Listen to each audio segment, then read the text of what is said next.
ले लेना दिव्य ज्ञान, आओ देखे सनातन तरंग, आओ देखे सनातन तरंग, आओ चले हम महाकुंभ, आओ चले।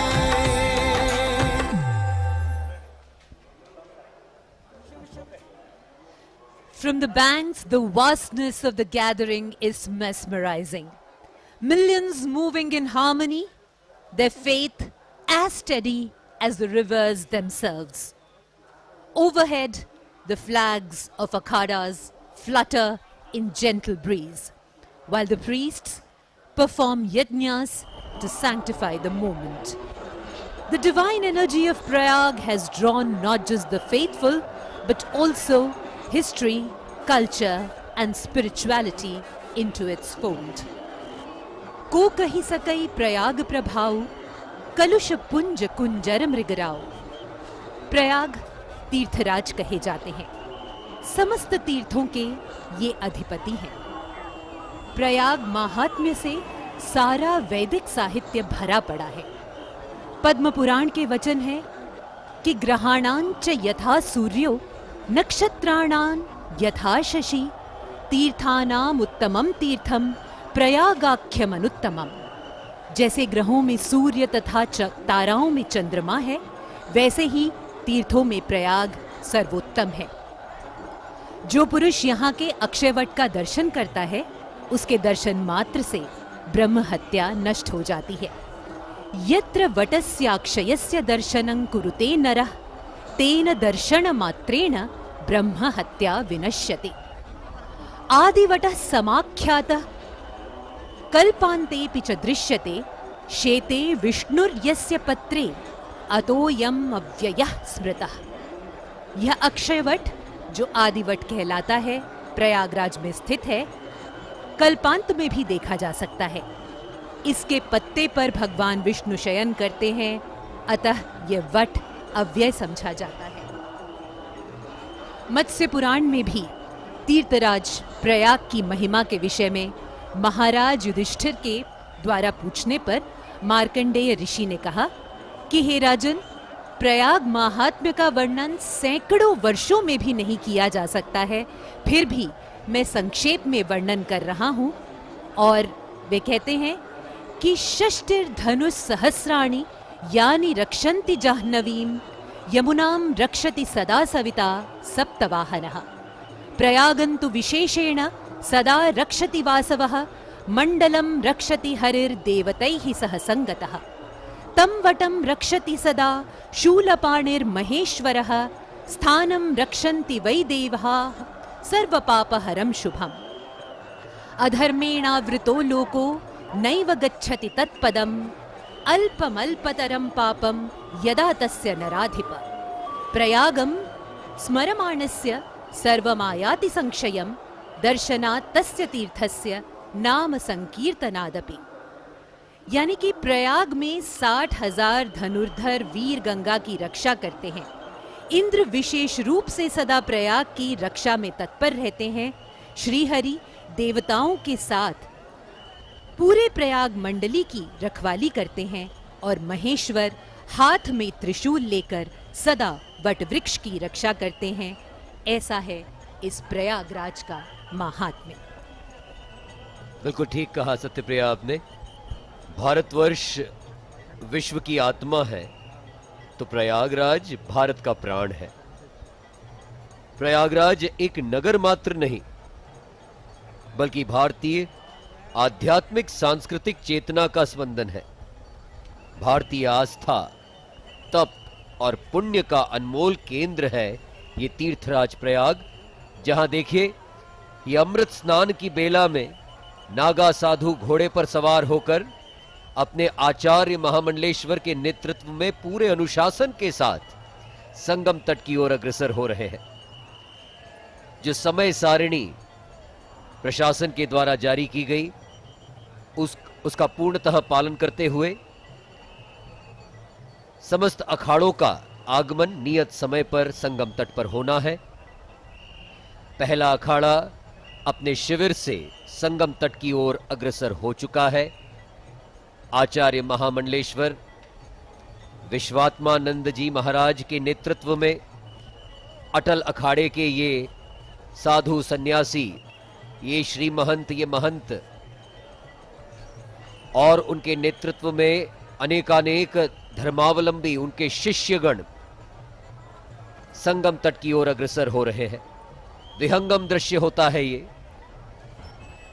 हर कोई इस दृश्य को देखकर आनंदित हो उठता है, जब हाथों में अपने निशान को लेकर धर्म ध्वजा लहराते हुए, और देखिए ये उत्साह, दौड़ लगाते हुए संगम तट की ओर अग्रसर हो रहे हैं। क्योंकि आज का स्नान, आज का महापर्व मौनी अमावस्या, और वो भी महाकुंभ में आई मौनी अमावस्या, धर्म ध्वजा लहरा रही है तो हमारी आन बान और शान का प्रतीक तिरंगा भी लहरा रहा है आज प्रयागराज की इस पुण्य भूमि में। सनातन धर्म के साथ राष्ट्र धर्म का संदेश देते हुए, पहली मां भारत मां है इस बात का संदेश देते हुए, ये सनातन धर्म के पालक, संवाहक और रक्षक,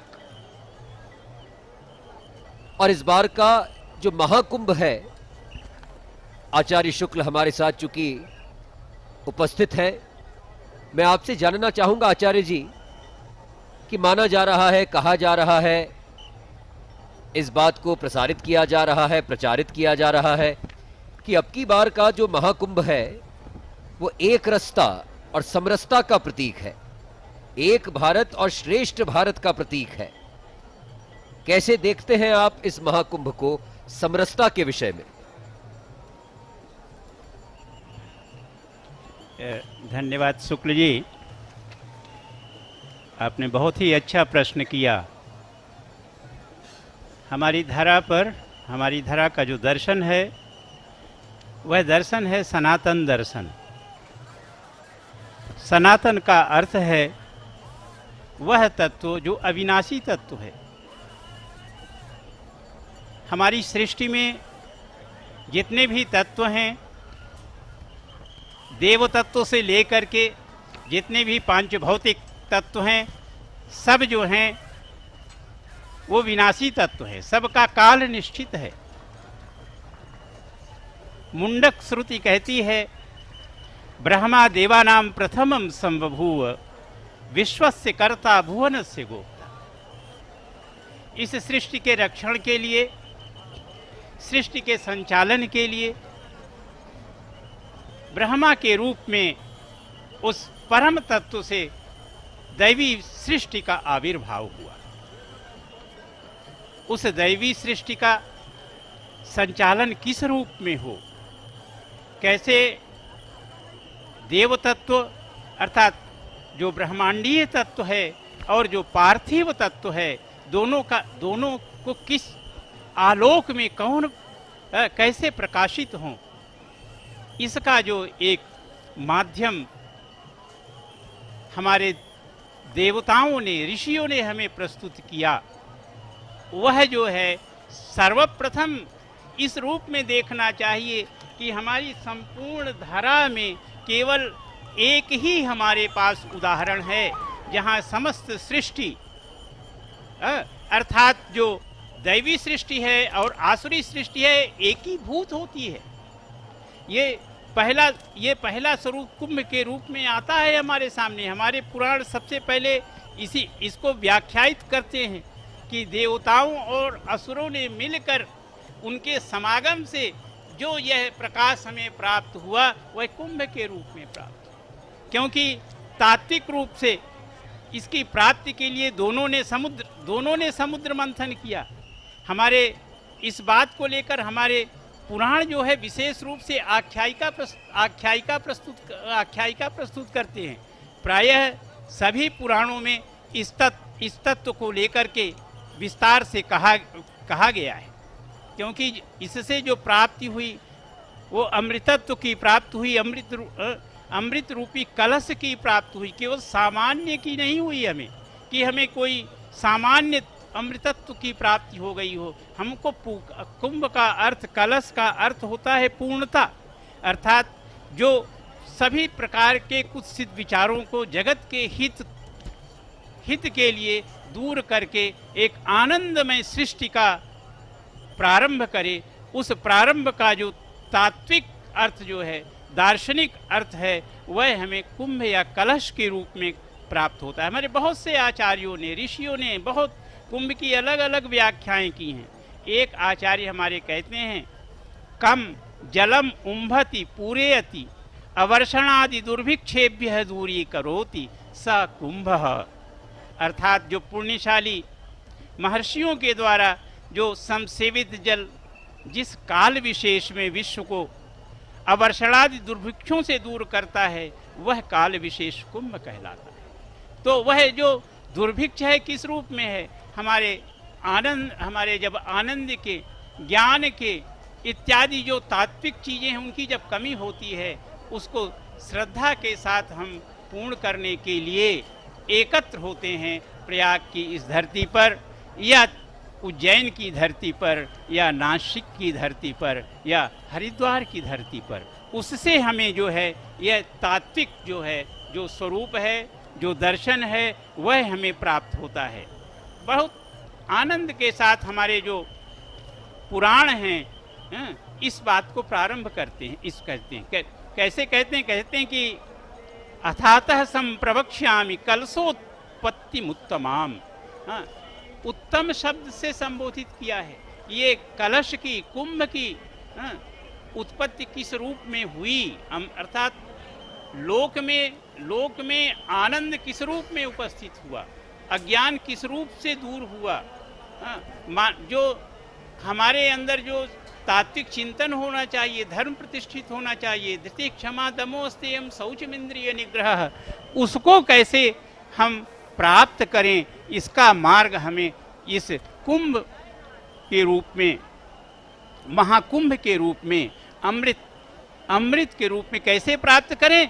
भगवती गंगा के सानिध्य को, दर्शन को प्राप्त करके। वस्तुतः जो पुण्य स्नान का जो स्वरूप है, वह स्वरूप जो है सूक्ष्म स्वरूप है।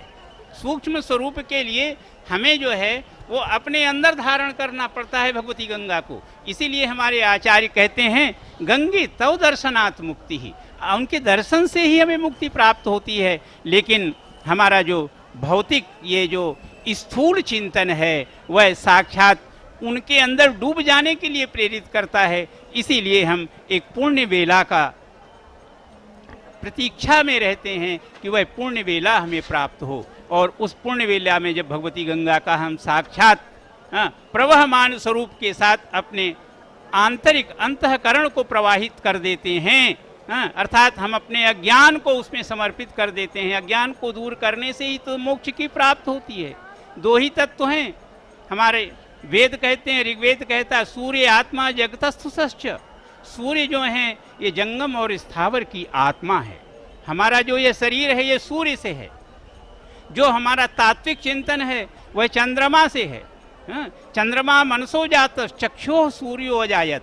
जब सूर्य और चंद्रमा का संयोग की हम प्रतीक्षा करते हैं, सूर्य और चंद्रमा जब एक ही आपस में एक में ही समावेशित हो जाते हैं, तो वह स्वरूप हमें अमावस्या के रूप में प्राप्त होता है।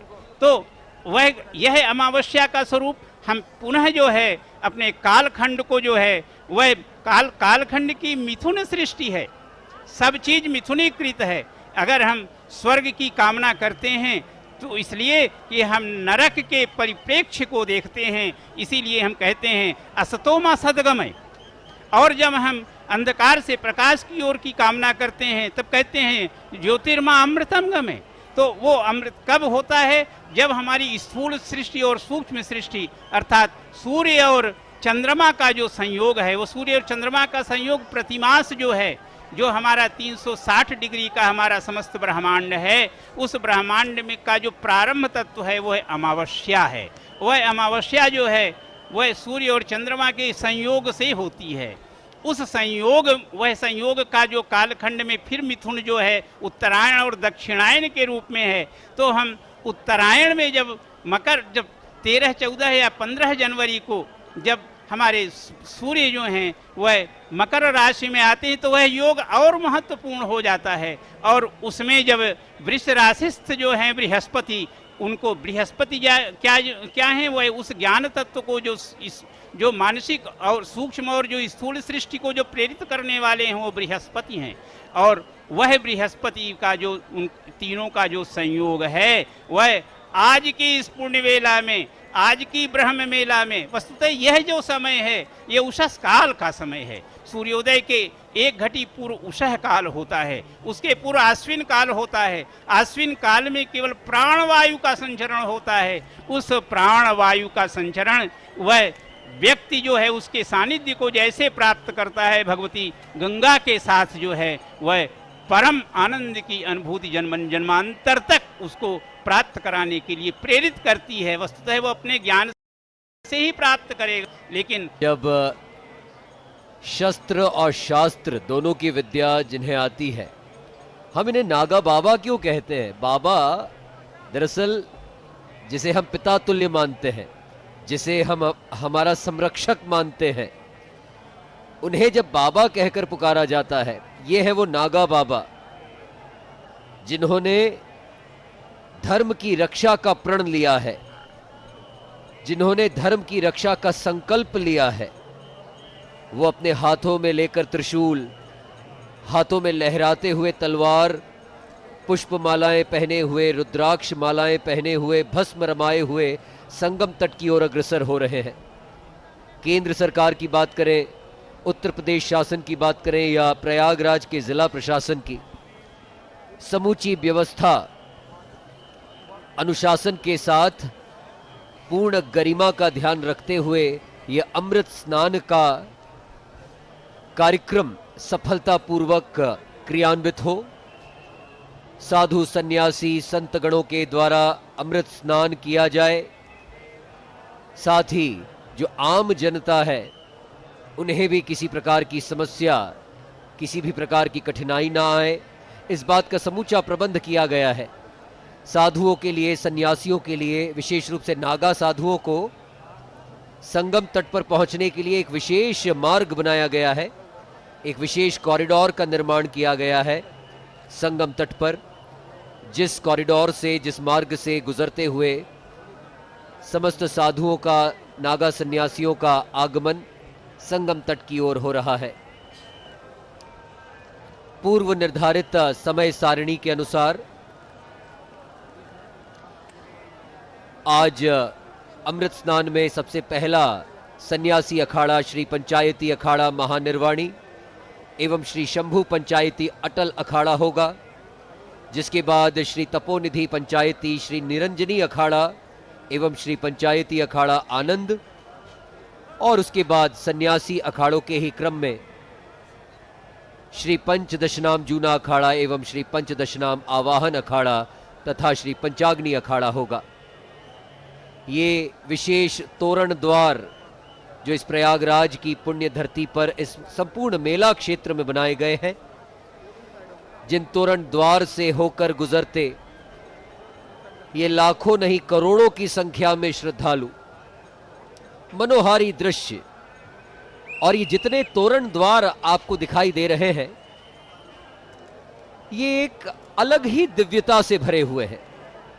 सबसे पहला मेला क्षेत्र में जो प्रवेश द्वार है, आप प्रवेश करते ही 14 रत्न आप देखेंगे कि आपके स्वागत करने के लिए तत्पर है। ऐरावत द्वार है, कामधेनु गाय द्वार है, घोड़ा द्वार है, कौस्तुभ द्वार, मणि द्वार, कल्प वृक्ष द्वार, रंभा अप्सरा, महालक्ष्मी, चंद्रमा, शारंग, धनुष, शंख, धन्वंतरी, अमृत, ऐसे अनेकानेक तोरण द्वारों से होकर आप यहां पहुंचते हैं और पवित्र डुबकी लगाते हैं। न सिर्फ पवित्र डुबकी लगाते हैं बल्कि संगम का पवित्र जल भी अपने साथ संग्रहित करके ले जाते हैं, ताकि आपके जो परिवारजन, जो आपके मित्रगण संगम पर नहीं आ सके, इस महाकुंभ में पवित्र डुबकी लगाने के लिए आ नहीं सके, वे इस पवित्र जल का प्रोक्षण करने मात्र से ही जन्म जन्मांतर के पापों से मुक्त हो सके। कई श्रद्धालु न सिर्फ संगम का पवित्र जल अपने साथ लेकर जाते हैं, बल्कि संगम तट की मिट्टी भी अपने साथ लेकर जाते हैं, क्योंकि यकीन मानिए सत्यप्रिया, ये वही रज है, ये वही मिट्टी है जिसके ऊपर से होकर गुजरे होते हैं कई दिव्य आत्माओं के चरण, कई साधुओं के चरण, कई संतों के चरण। तो ऐसी मिट्टी का अपने मस्तक पर तिलक लगाने से भी जन्म जन्मांतर के पापों से मुक्ति मिलती है, मोक्ष प्राप्ति का मार्ग और जो पुण्य लाभ है वो अर्जित हो पाता है। Absolutely, Mayank. And the Toran Dwars that you were referring to just a while ago are all named after the. They're all named after what was obtained from the Amrit Manthan. And as the Puranas say, that Lakshmiha Kaustubha Parijataka Sura Dhanvantarishchandramah Gavah Kamaduha Sureshwara Gajo Rambhadi Devangana Ashvah Sapta Mukho Visham Haridhanuhu Shankhomritam Chambhudeh Ratnaniha Chaturdasha Pratidinam Kuryat Sada Mangalam. That is Lakshmi, Kaustubha Parijata, Varuni, Dhanvantari, the wish-fulfilling Kamadhenu, Airavata, Rambha, different Apsaras, Uchchaishravas, the poison, the Vishnu's bow, the conch, along with the Amrita, the celestial nectar came from the ocean. And that is what these Dwaras here in the Kumbh Mela are also named after. Well, the list differs, where some people include a few more positive and negative treasures about the essence, but the story remains the same. Different people have different opinions and different views of the Kumbh Mela, and let's hear about some views from the devotees who are gathered here. इसका महत्व इसलिए बढ़ जाता है क्योंकि ये 144 साल बाद आया है और यहाँ की व्यवस्था देखें तो बहुत बढ़िया है। यहाँ के नदी पे सभी तट और नौकायान वो सब अच्छा है। यहाँ के हमको बहुत अच्छा लगा। ये 144वां कुंभ है और यहाँ की व्यवस्था और ये नज़ारा देख के बहुत ही धन्य प्राप्त हुआ। यहाँ गंगा नदी में डुबकी भी लगाई और बहुत ही अच्छा लगा। यहाँ का व्यवस्था और पूरा अच्छा। हर हर महादेव, हर हर गंगे। हम यहाँ पे आए तो यहाँ की जो व्यवस्था ही देखी तो योगी सर ने जो व्यवस्था बनाई रखी है वो बहुत अच्छी है और इसका हमने बेनिफिट लिया। यहाँ पे जो व्यवस्था रखी है, ट्रैफिक की व्यवस्था है, महाकुंभ में जो शाही स्नान का पर्व है तो शाही स्नान के दिन जो भी ट्रैफिक है वो व्यवस्था अलग से बनाई रखी है, तो व्यवस्था हमको बहुत अच्छी लगी। जो यहाँ पर खाने पीने और रहने की बहुत ही अच्छी व्यवस्था की गई है और सभी अखाड़ों द्वारा भी सभी समाज के लोगों की रहने की व्यवस्था बहुत ही बढ़िया की है। I come here to Prayagraj to witness the very holy Kumbh Mela festival, the Mahakumbh. I feel very lucky to be here, and it's very beautiful to see hundreds of millions of people coming together in peace and in harmony and self-governing and looking out for each other and coming to find something deeper than normal life, you know, coming for something very special. So I feel very lucky to be here. I feel blessed to be around these beautiful people, so many people. But thank you, Mother India, for having me. Hare Krishna. Om pavitra pavitro va sarvavastam gatopi va yaksmarit pundarikaksham sababhyayantarak suchi. Sri Vishnu, Sri Vishnu, Sri Vishnu. Hare Krishna. Namaskar. ISKCON Gurukul is here from Mayapur, and we're taking Snan in Kumbh Mela. This is the most auspicious place where we can get purified, and we're very impressed by the administration and how things are being managed. ISKCON is here to distribute 50 lakhs meals. So there's a lot of prasad distribution going on, a lot of Bhagavad Gita distribution going on. It's all for purifying the atmosphere through Harinam Sankirtan. Sri Chaitanya Mahaprabhu was here and he taught Rupa Goswami here in Dasasvamedha Ghat the science of bhakti. Hare Krishna, Krishna Krishna, Hare Hare, Hare Rama, Rama Rama, Hare Hare. Harinam Sankirtan ke jai, Srila Prabhupada ke jai, Ganga Mata ke jai, Jamimanu Mata ke jai, Saraswati Devi Mata ke jai, Nitai Gaur Premanande, Hari Hari Bol. करोड़ों लोगों की आस्था श्रद्धा, इसके बीच में कई सनातन धर्मों का के विरुद्ध प्रचार भी कुछ कुछ दिखाई दे रहा है। इसमें सचेत होना जरूरी है। ये विश्व का महत्वपूर्ण धरोहर है। इसमें स्नान करके इसमें सहभागी बन के अत्यंत खुश है। सरकार ने भी सुंदर व्यवस्था कर रखा है, अत्यंत खुश है। ये एक महत्वपूर्ण पर्व है सनातन धर्म के जागरण के लिए। इसके करने के लिए इससे बड़ा मौका कोई दूसरा नहीं मिलेगा। अभी विश्व भर से लोग यहाँ आए हुए हैं। इसमें यदि सही शिक्षा, सही चेतना, सही जागरूकता किया जा सके तो बहुत बड़ी उपलब्धि रहेगी सनातन धर्म के लिए। स्नान का महत्व गंगा जी में हर वक्त है, फिर भी कुंभ के समय में ही स्नान करना विशेष महत्व क्या है कि यहाँ इस कुंभ के माध्यम से कोने कोने में तपस्या में बैठे हुए, अनुष्ठान में बैठे हुए मनीषीगण यहाँ पधारते हैं। देवलोक से देवता भी आते हैं, हिमालय से हिमालय भी यहाँ आते हैं। यानी कि विश्व ब्रह्मांड में जितने भी देवी देवता हैं और देवगण हैं, पितृगण हैं, सब यहाँ प्रयागराज में इस समय एकत्रित हैं और उन सब के स्नान के रज से युक्त जल में स्नान करने का सौभाग्य हम सब मनुष्यों को मिल रहा है। ये बहुत सौभाग्य की बात है। गंगा बड़ी, गोदावरी, तीरथ बड़ी, प्रयाग बोला जाता है। यहाँ का बहुत अच्छा लगा आज स्नान करके ये पावन धरती पे आने पे।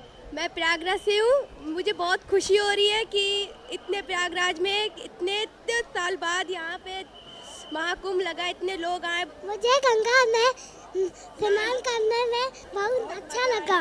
कण शिव शिव शंभु शंभु है, महाकुंभ है, महाकुंभ है, महाकुंभ है, महाकुंभ है।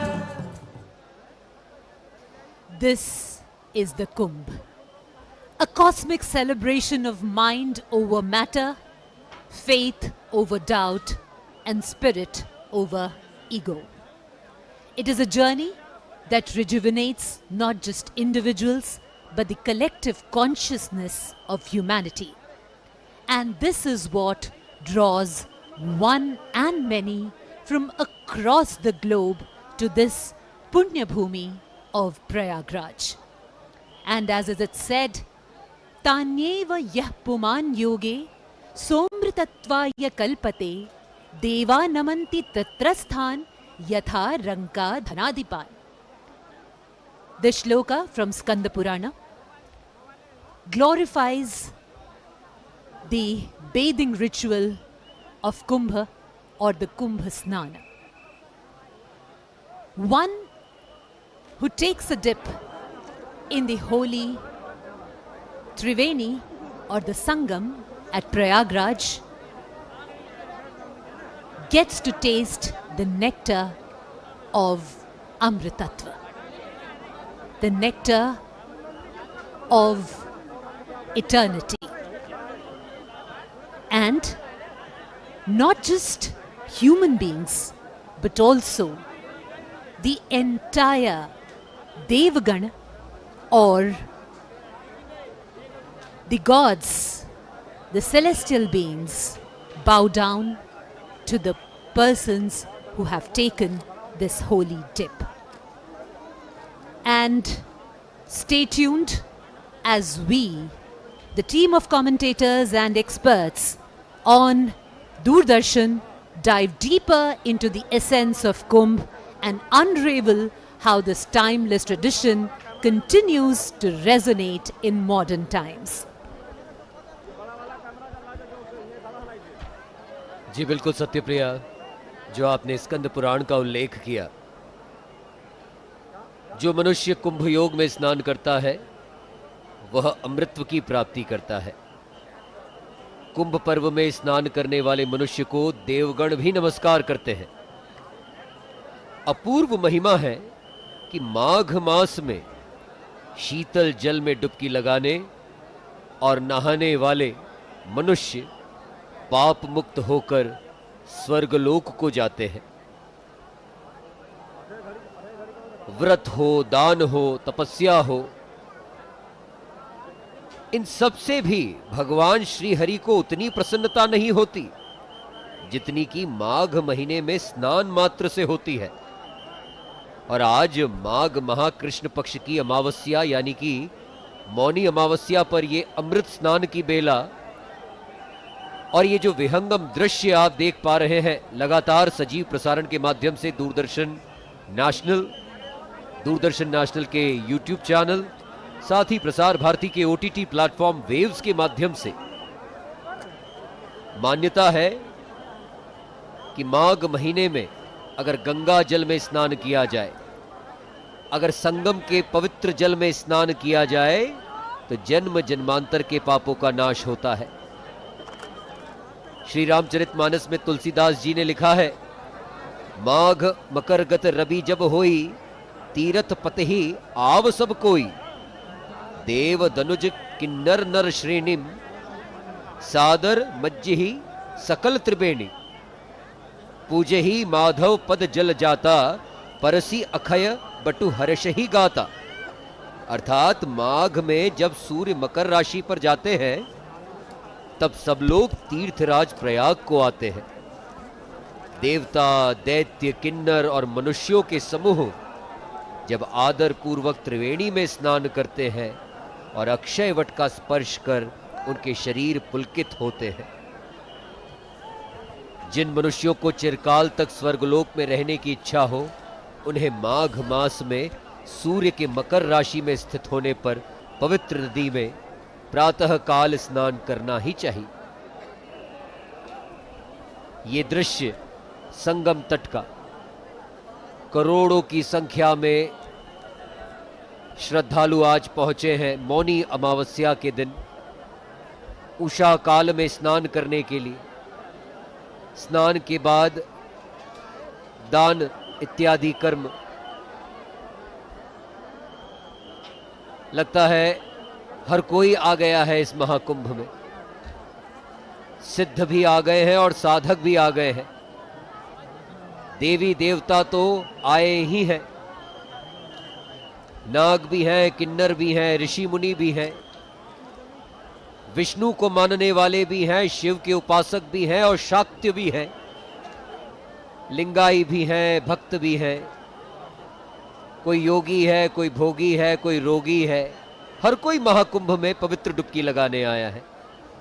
राजा हो, रंक हो, पुजारी हो, भिखारी हो, मदारी हो, हर कोई चाहता है, हर कोई इस बात की अपेक्षा रखता है कि आज मौनी अमावस्या के दिन तीर्थराज प्रयाग में मैं आऊं और संगम के पवित्र जल में डुबकी लगाऊं। क्या भूत, क्या प्रेत, क्या गंधर्व, क्या यक्ष, नाथ, अघोरी, यति, राक्षस, असुर, ग्रह, नक्षत्र, दृश्य, अदृश्य समस्त शक्तियां इस महाकुंभ में अमृत स्नान करने के लिए आई हैं। और अमृत स्नान करने के लिए लगातार जो अखाड़ों का दल है, अखाड़ों का जो समूह है, वे भी अपने शिविरों से निकल पड़े हैं। राजसी ठाट बाट के साथ श्रद्धालु डुबकी लगाने के बाद कोई दीपदान कर रहा है, पितृओं की शांति हेतु, उनकी आत्मिक शांति हेतु, कि वे निरंतर वैकुंठ लोक में वास करें। और ये श्रद्धालुओं का जत्था पुलिस प्रशासन और सुरक्षा कर्मियों के सुरक्षा घेरे के बीच जो अखाड़ों के नेतृत्वकर्ता आचार्य हैं और उनके साथ उनके शिष्यगण, ये देखिए मासूमियत, उम्र का कोई बंधन नहीं है महाकुंभ में। नवजात शिशु हो, वयस्क हो, युवा हो, या कई सारे वृद्धजन, हर कोई चाहता है कि इस 144 वर्षों के बाद आए पूर्ण महाकुंभ में संगम में डुबकी लगा ले, क्योंकि ये संयोग अब से 144 वर्षों के बाद ही आएगा। हर कोई चाहता है कि इस महाकुंभ के दौरान कल्पवास करे, तपस्या करे, दान करे, धर्म करे, धार्मिक क्रियाओं का हिस्सा बने, अपने विचारों को शुद्ध रखे, थकान की शिकन भी नहीं है इन चेहरों पर, उत्साह है, हर्ष है, धर्म ध्वजा लहराते हुए, क्योंकि ये संयोग बहुत दुर्लभ है। माना जाता है कि 4,32,000 वर्षों का कलयुग है, और इससे भी अगर दोगुना किया जाए 8,64,000 वर्ष का द्वापर युग रहा, और इससे भी दोगुना 17,28,000 वर्षों का त्रेता युग, और इससे भी दोगुना 34,56,000 वर्षों का सतयुग। ये सब मिलाकर बनती है एक चतुर्युगी, और एक चतुर्युगी जब 1,000 बार बीत जाती है तो बनता है एक कल्प।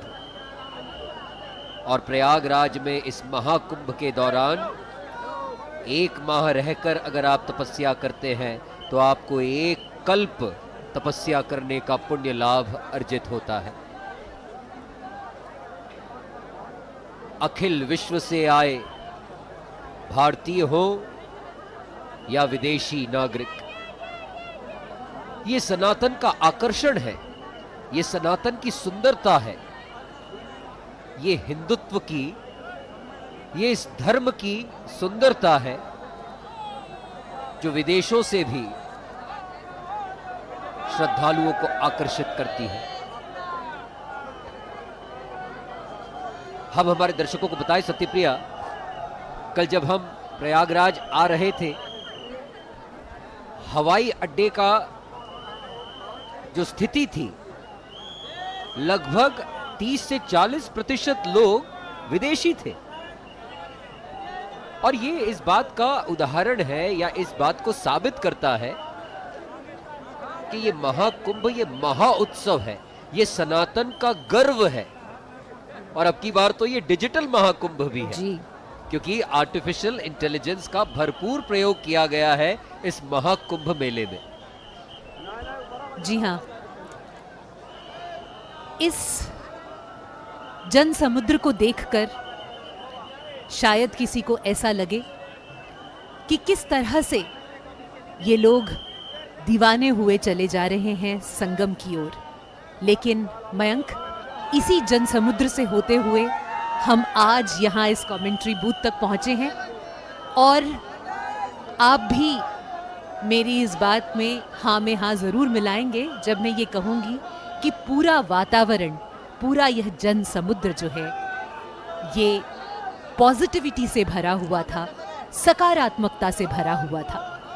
इस जन समुद्र को देखकर किसी को ऐसा लग सकता है कि शायद किसी के पर्सनल स्पेस पर आक्रमण हो रहा हो, क्योंकि इतना बड़ा जन सैलाब है जो संगम की ओर आ रहा है, ताकि वह उस अमृत वर्षा के काल में संगम में डुबकी लगाकर उस पुण्य को कमा सके जो मोक्ष देता है। लेकिन हम भी इसी जन समुद्र से होते हुए यहाँ तक आए। क्या आपने एक क्षण के लिए भी ऐसा महसूस किया कि किसी ने आपके उस पर्सनल स्पेस पर आक्रमण किया हो?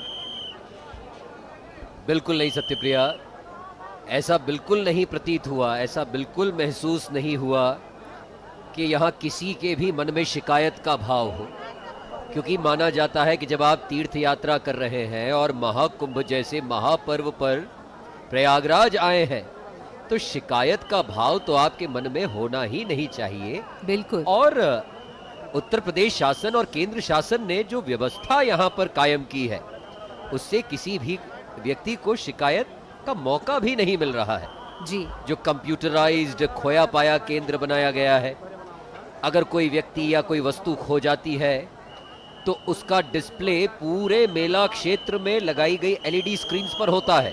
बिल्कुल, ताकि अगर कोई अपने परिजन से बिछड़ जाए तो उसे बहुत कम समय में अपने परिवारजनों से मिलवा दिया जाता है। और इसी से संबंधित कई लोग अपने विचार भी व्यक्त कर रहे हैं।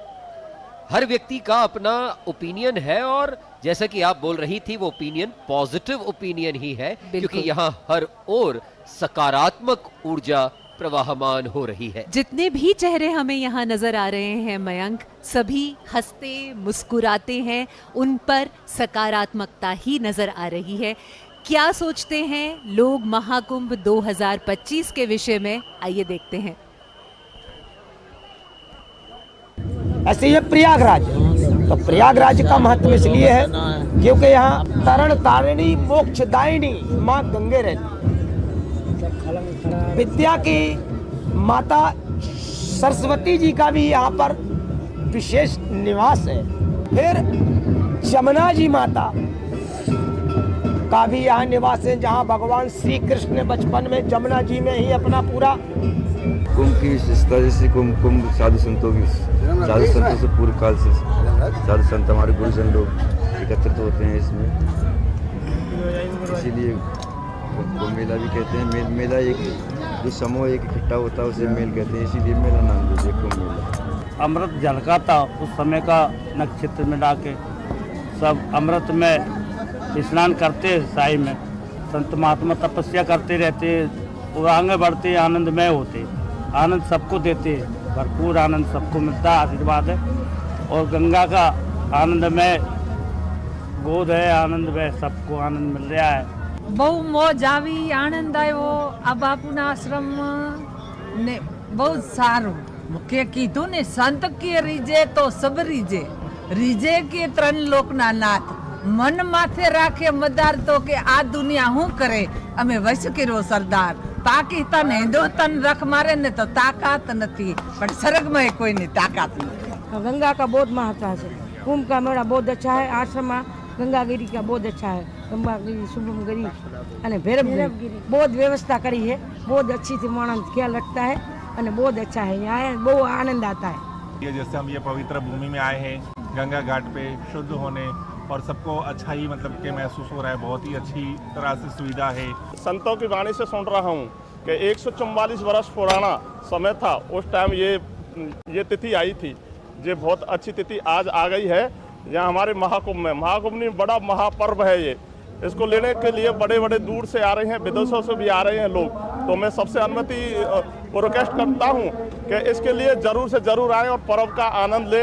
संत महात्मा लोग आकर पूजा पाठ इत्यादि नियम करते हैं और यही 1 महीना तक यहाँ पे रहते हैं। और भक्त लोग यहाँ पर आकर के स्नान करते हैं। तीनों माँ गंगा जमुना सरस्वती का यहाँ संगम है और सभी तीर्थों के राजा महाराज प्रयाग हैं। कहते माघ मकर गति रवि जब होई, तीर्थ पतिया वही सब कोई, मज्जह सादर सकल त्रिवेणी। त्रिवेणी माता के चरणों में बैठकर पूजा पाठ करके उनको अपना भाव अर्पण करते हैं। यही सब अखाड़ों का और भक्तों का यहाँ आने का महत्व है। शिव शिव शंभु शंभु है, महाकुंभ है, महाकुंभ है, महाकुंभ है, महाकुंभ है। Mauni Amavasya, one of the holiest days of Mahakumbh Mela, Mauni Amavasya, 29 January 2025 is a date which is creating history. Such a sacred event will be and now being witnessed by whole world. The day millions of worshippers all around the world visit and taking dip at sacred banks across the Sangam. It is again because of Mauni Amavasya, or a silent new moon, the deep spirituality associated with Hindus fetches the name. The term Mauni is derived from the word Maun or Mauna, which means silence. Traditionally, Mauni Amavasya was observed as a day of introspection and spiritual practices. The devotees are in the time of silence, meditation and ritual dips into the sacred rivers. This cleans the souls and takes them closer to the light of spiritual enlightenment. It is further connected with the name of the sage Manu, who is supposed to have kept silent during the day of ask for divine wisdom. Mauni Amavasya is one of the most sacred bad days, and at Prayagraj, the confluence of Ganga, Yamuna and the mythical Saraswati raises it to become an intense, concentrated spiritual destination, attracting millions in its intoxicating pull. This day is believed to wash off all sins with a dip in the sacred waters to ensure liberation or moksha. क्या ही अद्भुत दृश्य हैं, क्या ही शानदार तस्वीरें हैं जो इस वक्त दूरदर्शन के माध्यम से आप पूरी दुनिया में देख पा रहे हैं। हमारे YouTube चैनल के माध्यम से भी आप इन तस्वीरों को लगातार दिन भर देख पाएंगे। दूरदर्शन के OTT प्लेटफॉर्म के जरिए भी ये तस्वीरें सतत आप तक पहुंचती रहेंगी। ये सीधी तस्वीरें इस वक्त आप प्रयागराज से देख रहे हैं और देखिए लोगों की तादाद संगम के किनारे स्नान के लिए अपनी बारी का इंतजार करते हो, और बहुत ही सुंदर दृश्य जब अपनी पूरी शानो शौकत के साथ में झूसी से ये अखाड़े निकल रहे हैं स्नान के लिए, और इनके दर्शन करने के लिए बड़ी तादाद में भक्तगण मौजूद हैं। साधु संत साध्वियां सभी बड़ी संख्या में यहाँ पर मौजूद हैं, और मेरे साथ अब डॉक्टर उमा भी जुड़ रही हैं, डॉक्टर उषा भी जुड़ रही हैं, जो प्रकांड विद्वान हैं संस्कृत की भी, संस्कृति की भी, दर्शन की भी, और साथ ही साथ प्रयाग भूमि के बारे में डॉक्टर उषा आपको कई महत्वपूर्ण बातें बताएंगी। लेकिन मैं चाहूँगा सबसे पहले एक तो ये जो हम इतनी सुंदर तस्वीरें, कलरफुल तस्वीरें इन अखाड़ों की देख रहे हैं, आज का दिन मौनी अमावस्या, मैंने जिससे भी बात की सबका कहना है कि आज का दिन मतलब सबसे बड़ा दिन, महाकुंभ का आज सबसे बड़ा दिन है। ये कैसे, मतलब महाकुंभ में हम कई स्नान, 3 तो हमारे अमृत स्नान हो गए, 3 विशेष स्नान हो गए, ऐसे 6 स्नान हैं, रोज स्नान हो रहे हैं, लेकिन आज का दिन खास क्यों? भारत भूमि तपोभूमि है, ऋषियों की भूमि है, और हमारे ऋषि परंपरा के माध्यम से हमें जो ज्ञान प्राप्त हुआ है, भारतवर्ष जिस ऋषियों के ज्ञान से आज गर्वान्वित हो रहा है, वह उन ऋषियों ने उस ज्ञान को कहाँ से प्राप्त किया, हम पहले इस पर चिंतन करते हैं। ऋषि अपनी अंतश्चेतना में ज्ञान को प्राप्त करते हैं। वह ज्ञान क्या है? वह ज्ञान ही ईश्वर है, ज्ञान ही ईश्वर है। तो ऋषियों ने अपने अंतश्चेतना में जिस ज्ञान को प्राप्त किया, वह ज्ञान ही मंत्र के रूप में ऋषियों ने हमारे समक्ष प्रस्तुत किया। हम आज यह जो जन सैलाब यहाँ एकत्रित देख रहे हैं, ऐसा लगता है कि कहा जाता है कि ऋचा अक्षरे परमे व्योमन, ऋचा जो है सूर्य में ही समाहित है। तो आज लग रहा है कि ये मंत्र जो मंत्र ही के रूप में हमारे ये जन सैलाब उमड़ उठा है। तो मंत्र हमारे सृष्टि के प्रत्येक रहस्य को समेटे हुए हैं। हम जो कुछ भी जानते हैं मंत्र के माध्यम से ही। तो आज यह जो दृश्य देखने को मिल रहा है, मुझे ऐसी अनुभूति यहाँ आकर हुई कि लगता है कि मंत्र साक्षात्कार हो रहा है।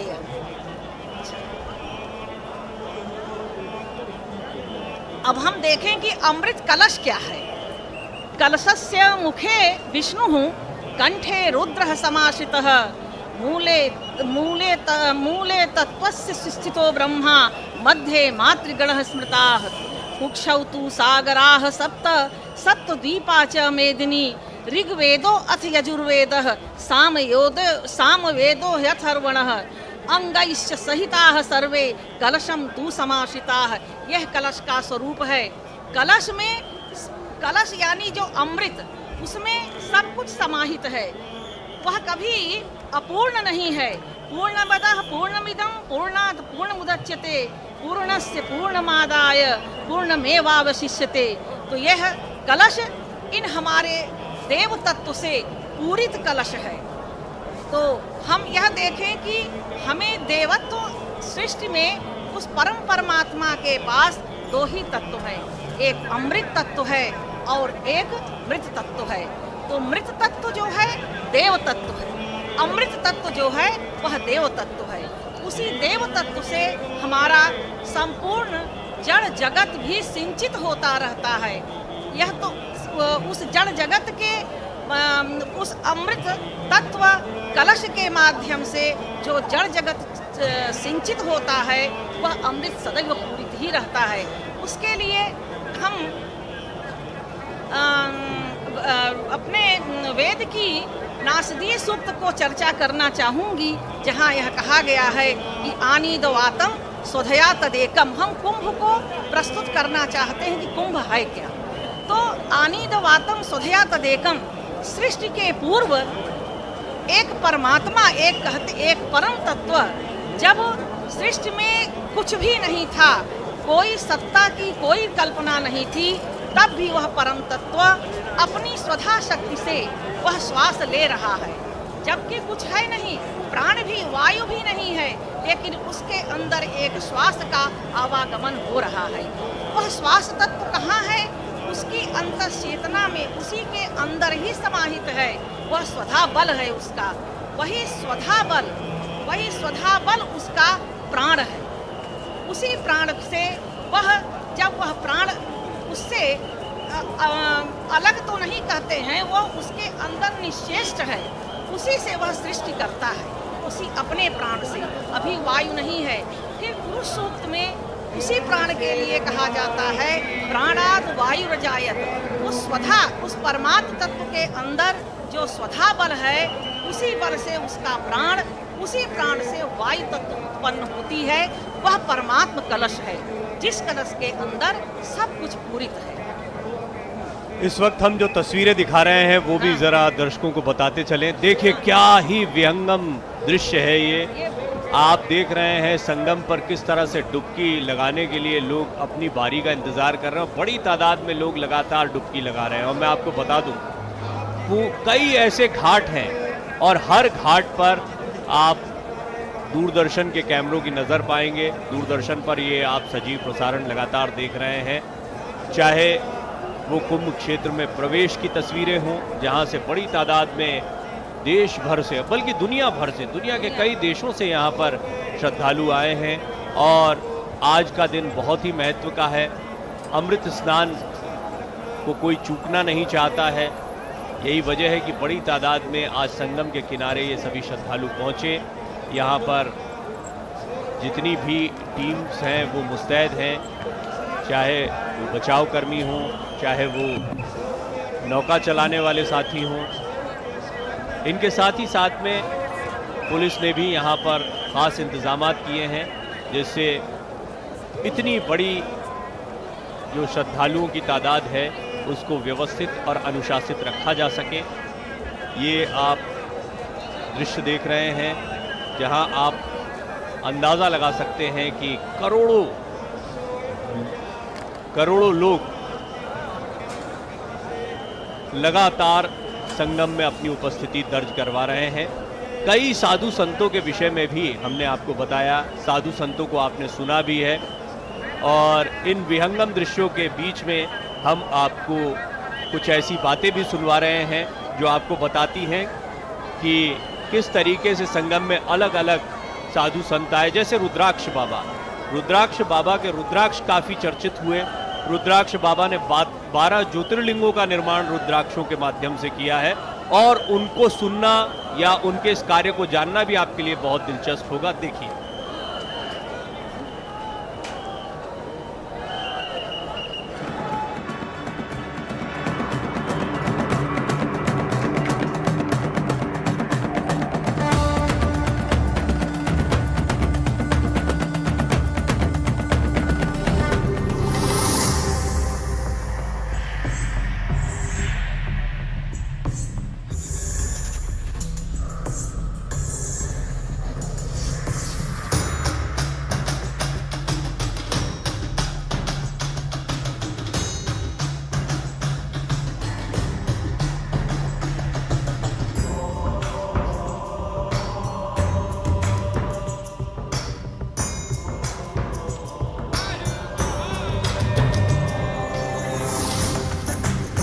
मौनी अमावस्या शरीर का प्राण है, कुंभ का प्राण है, जीवन का अंतरंग है, वेदों का तंत्र है, शास्त्रों का मंत्र है और महाकुंभ का स्वतंत्र प्रभार की शक्ति का वो सर्व साम्राज्य है। मौनी अमावस्या में 5 संकल्पों के साथ स्नान करना चाहिए।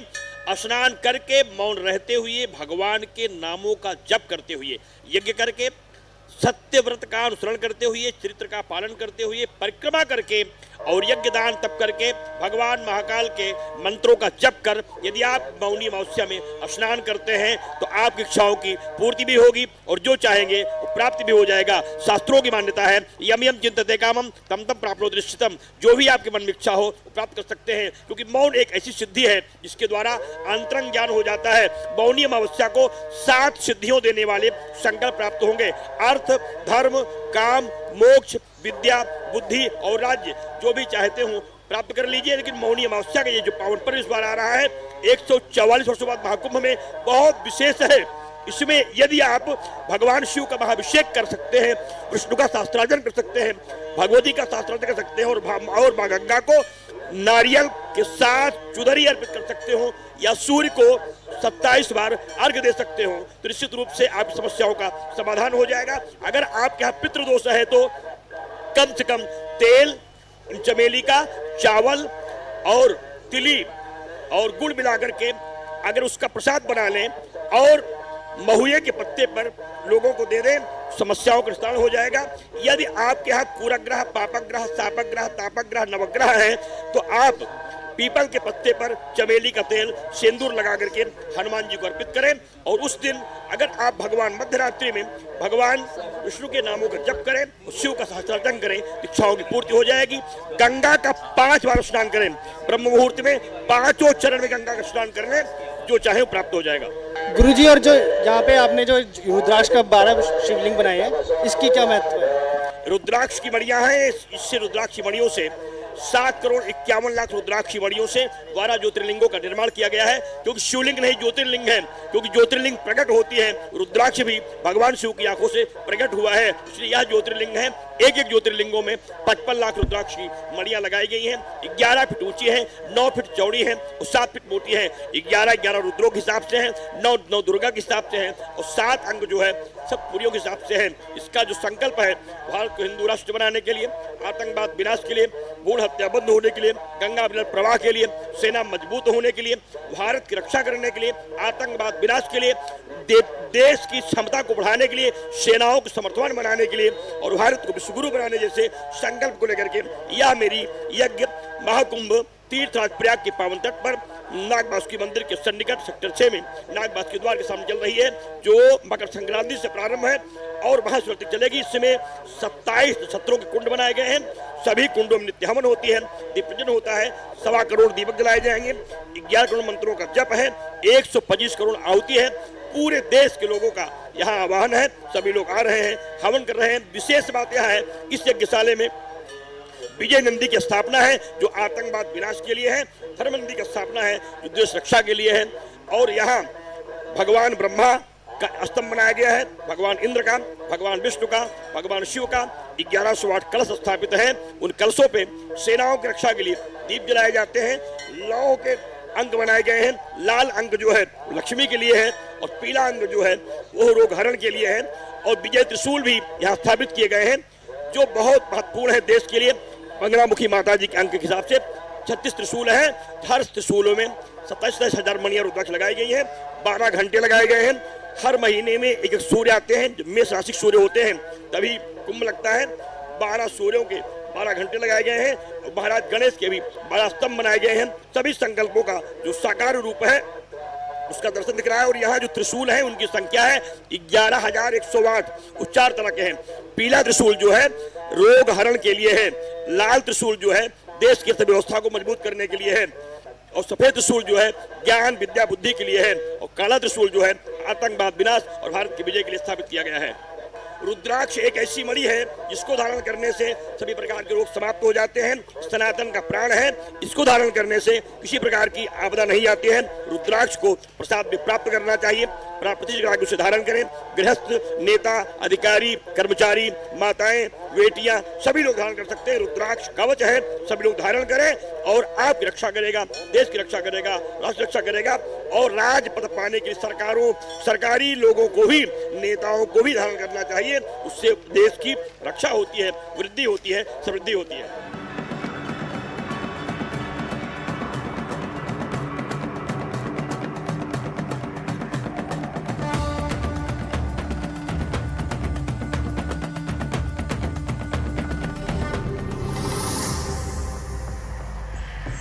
धर्म क्षेत्रे महाक्षेत्रे गंगा कालिंदी संगमे प्रयागे परमे पुण्य ब्रह्मलोकस्य वर्तमनि। आप देख रहे हैं चारों तरफ दिव्य रुद्राक्षों का एक दिव्य समूह जो शिवलिंग के स्वरूप में प्रस्थापित है, व्यवस्थित है। और इसका दर्शन करने के लिए लाखों लोग यहाँ पर आ रहे हैं। हम लोग प्रयाग में हैं। अब वह प्रयाग जो दिव्य एक उत्सव को लेकर के अपने अंदर समाहित करके बैठा हुआ है। 144 वर्षों के बाद महाकुंभ किया यह दिव्य स्वरूप। और 144 वर्षों के बाद सब सनातनियों का इंतज़ार, उसमें विशेष रूप से साधु संतों का इंतज़ार। और एक दिव्य साधु की यह दिव्य परिकल्पना आप चारों ओर देख रहे हैं 12 ज्योतिर्लिंग के रूप में। और यह विशेष इसलिए आपको दिख रहा है क्योंकि यह रुद्राक्ष से निर्मित है। 7,51,00,000 से भी अधिक रुद्राक्षों से यह 12 ज्योतिर्लिंग का निर्माण हुआ है।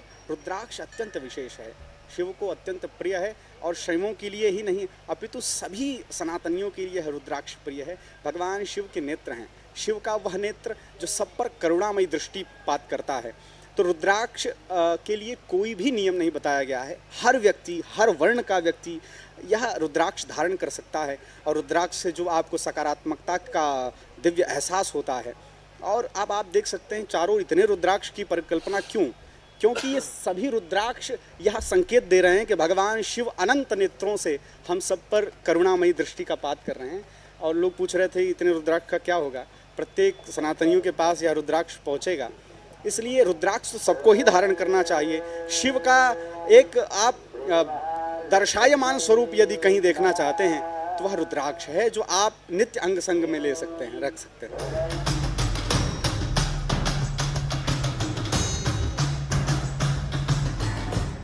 गण शिव शिव शंभु शंभु है, महाकुंभ है, महाकुंभ है, महाकुंभ है, महाकुंभ है। आस्था, संस्कृति और एकता का संगम। भक्ति का रंग तो देखने को मिलता है, कई और रंग, जैसे कि आपने रुद्राक्ष के विषय में अभी जाना रुद्राक्ष बाबा से, उनके शिष्यों से। रुद्राक्ष की महिमा, शिव के स्वरूप के रूप में रुद्राक्ष को पूजा जाता है। और देखिए भक्ति की शक्ति। मौसम में ठंडक है लेकिन इसके बावजूद पवित्र डुबकी के लिए कितनी बड़ी तादाद में संगम के किनारे आपको श्रद्धालु दिखाई दे रहे हैं। अनुशासित, व्यवस्थित तरीके से अपनी बारी का इंतज़ार करते हुए डुबकी लगाकर श्रद्धालु फिर अपने अपने गंतव्य की तरफ बढ़ रहे हैं। उनसे बार बार अपील भी की जा रही है क्योंकि ये ऐतिहासिक दिन है। और आज जिस बड़ी तादाद में यहाँ पर श्रद्धालु इकट्ठा हुए हैं डुबकी लगाने के लिए, उससे स्पष्ट हो जाता है इसे यूं ही विश्व का सबसे बड़ा आयोजन नहीं कहा जा रहा था।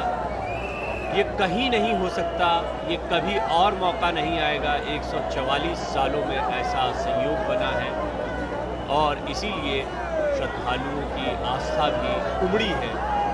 और आस्था की डुबकी लगाते हुए करोड़ों की तादाद में श्रद्धालु आपको महाकुंभ में दिखाई दे रहे हैं। अब यूँ तो कई घाट बनाए गए हैं और कई घाटों पर श्रद्धालु डुबकी भी लगा रहे हैं। हर घाट का महत्व होता है, साथ ही साथ में हर घाट पर उसी तरह की प्राप्तियां होती हैं जैसी किसी भी अन्य जगह पर आप डुबकी लगाते हैं, क्योंकि ये आस्था का विषय है, ये मन का विषय है। फिर भी संगम का जो घाट है उसका विशेष महत्व है। संगम वो जगह है जहाँ पर कई महत्व की चीज़ें, जैसे बड़े हनुमान जी या लेटे हुए हनुमान जी के नाम से भी जो प्रसिद्ध है, उनका मंदिर हनुमान भक्तों के लिए बहुत ही बड़ी श्रद्धा का केंद्र है। अक्षय वट, जिसके दर्शन पहले नहीं कर पाते थे, अब सर्व सामान्य के लिए अक्षय वट के दर्शन सुलभ हो चुके हैं। और इसी तरह संगम की कई और महिमा है, कई और महत्व है। तो संगम के महत्व को भी जानते हैं और ये सजीव प्रसारण लगातार आप आगे देखते हैं।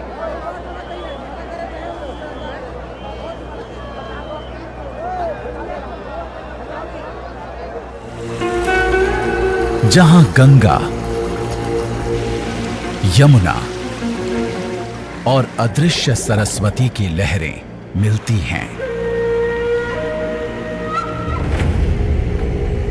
ये एक ऐसा स्थान है जो केवल नदियों का मिलन नहीं, बल्कि भारतीय सभ्यता का सार है। ये वो पवित्र स्थल है जहां आस्था, परंपरा और संस्कृति हर बूंद में जीवंत होती हैं। संगम का महत्व तब और बढ़ जाता है जब हम इसे महाकुंभ से जोड़कर देखते हैं। ऐसा कहा जाता है कि देवताओं और असुरों के बीच अमृत पाने को लेकर लगभग 12 दिनों तक लड़ाई चली थी। ऐसी मान्यता है कि देवताओं के 12 दिन मनुष्य के 12 सालों के समान होते हैं। यही वजह है कि 12 साल बाद महाकुंभ मेले का आयोजन किया जाता है। जब समुद्र मंथन हुआ था, अमृत में लेके राक्षस और देवता में लड़ाई हुई, तो इंद्र के पुत्र जयंत उस घड़े को लेकर के उसको बचाने के लिए कि राक्षसों के हाथ में ना आए और देवताओं के हाथ में आए, इसलिए वो अपने हिंदुस्तान में गए। राक्षस पीछे पड़े।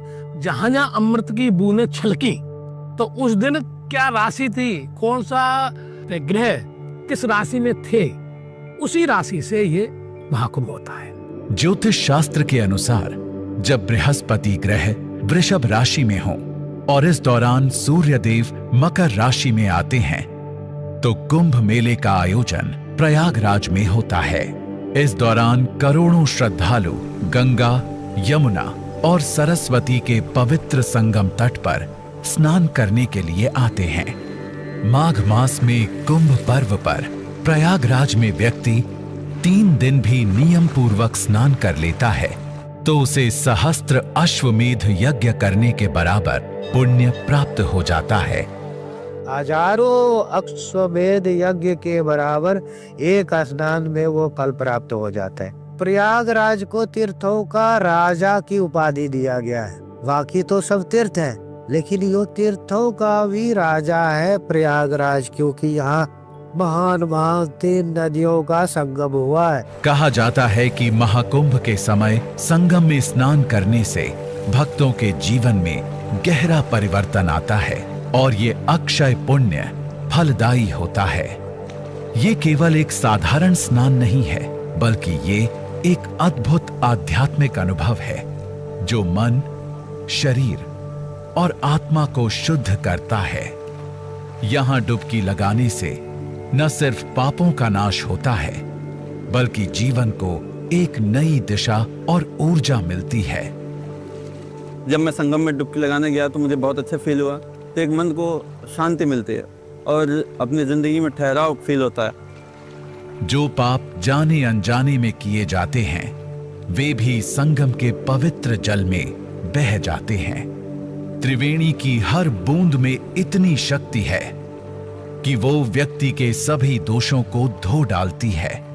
संगम में स्नान के साथ नकारात्मक ऊर्जा का भी नाश होता है और सकारात्मकता का आगमन होता है।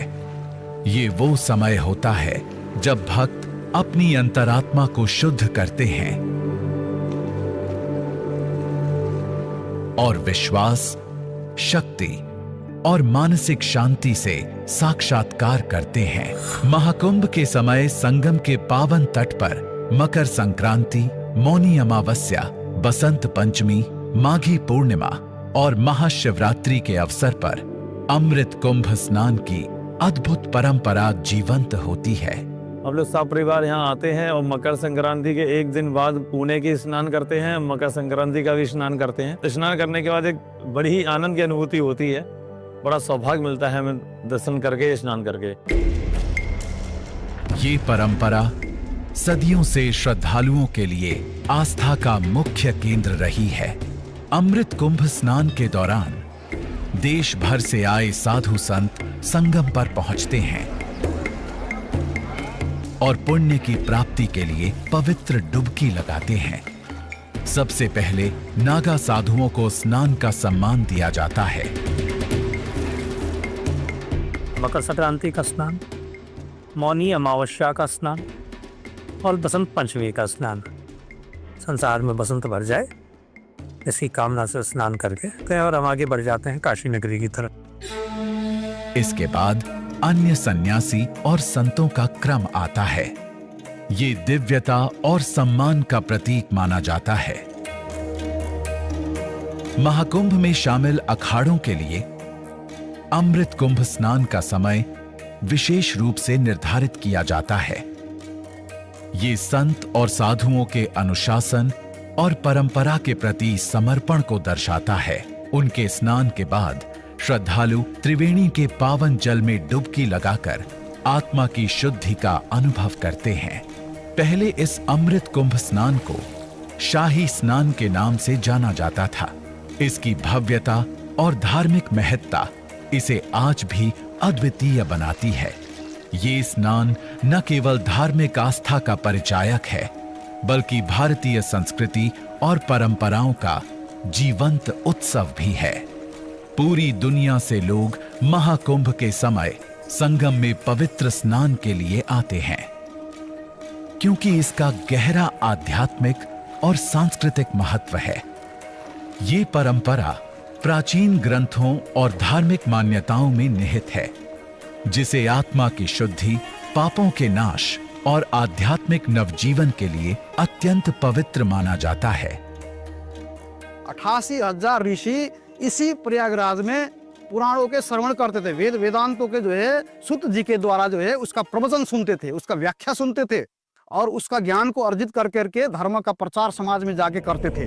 ब्रह्म वैवर्त पुराण कहता है, प्रयागे माघ मासे तो स्नात्वा पार्थिव मर्दनः सर्व पापैः प्रमुच्येत पितृभिः सह मोदते।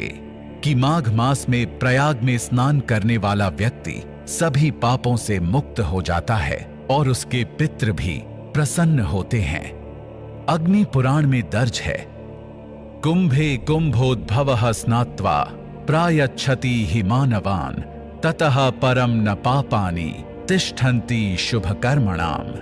कि कुंभ में स्नान करने से व्यक्ति को पापों से मुक्ति मिलती है और वो शुभ कर्मों की ओर अग्रसर होता है। विष्णु पुराण में भी कहा गया है, अयम कुंभः परम पुण्यम स्नानम येन कृतम शुभम सर्व पाप क्षयम याति गच्छते विष्णु सन्निधिम। कि कुंभ में स्नान अत्यंत पुण्यदायक है, जिससे व्यक्ति सभी पापों से मुक्त होकर विष्णु लोक को प्राप्त करता है। महाकुंभ के समय गंगा, यमुना और सरस्वती का संगम एक विशेष आध्यात्मिक ऊर्जा और महत्व का केंद्र बन जाता है। गंगा, जिसे सभी नदियों की जननी कहा जाता है, ऋग्वेद में इसका उल्लेख मिलता है, जहां गंगा को न केवल जल स्रोत बल्कि जीवनदायिनी शक्ति का प्रतीक माना गया है। हिमालय की ऊंचाइयों में गोमुख से निकलकर 2525 किलोमीटर लंबी ये नदी अपनी ममता की धारा से उत्तर भारत के मैदानों को संजीवनी देती है और फिर बंगाल की खाड़ी में समा जाती है। यही नहीं, मां गंगा तीनों लोकों स्वर्ग, पृथ्वी और पाताल में बहती हैं। इसलिए इन्हें त्रिपथगा भी कहते हैं। जहां गंगा जीवन और मोक्ष की धारा है, वहीं यमुना प्रेम, संबंध और दिव्यता की कहानी कहती है।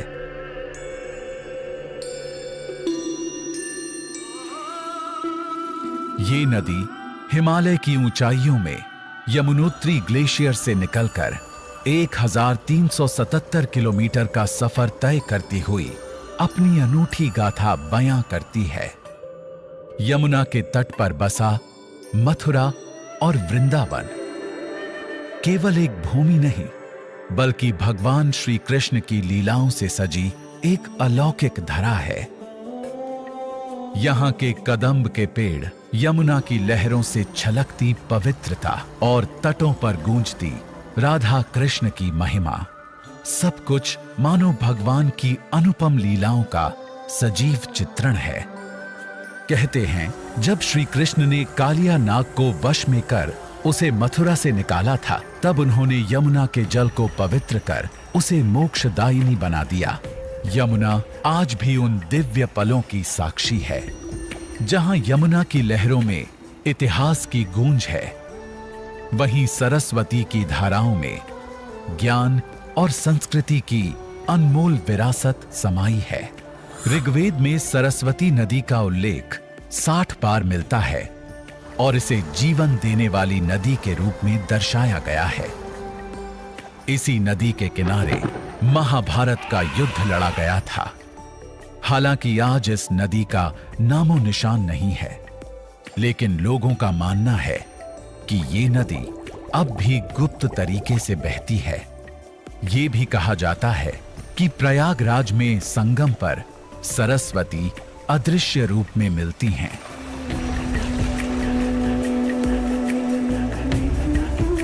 तीन नदियों का ये संगम सिर्फ जलधारा का मिलन नहीं, एक संपूर्ण जीवन दर्शन सिखाता है, जहां मां गंगा शुद्धता का प्रतीक है, यमुना भक्ति का स्वरूप है और अदृश्य सरस्वती ज्ञान की अथाह गहराई।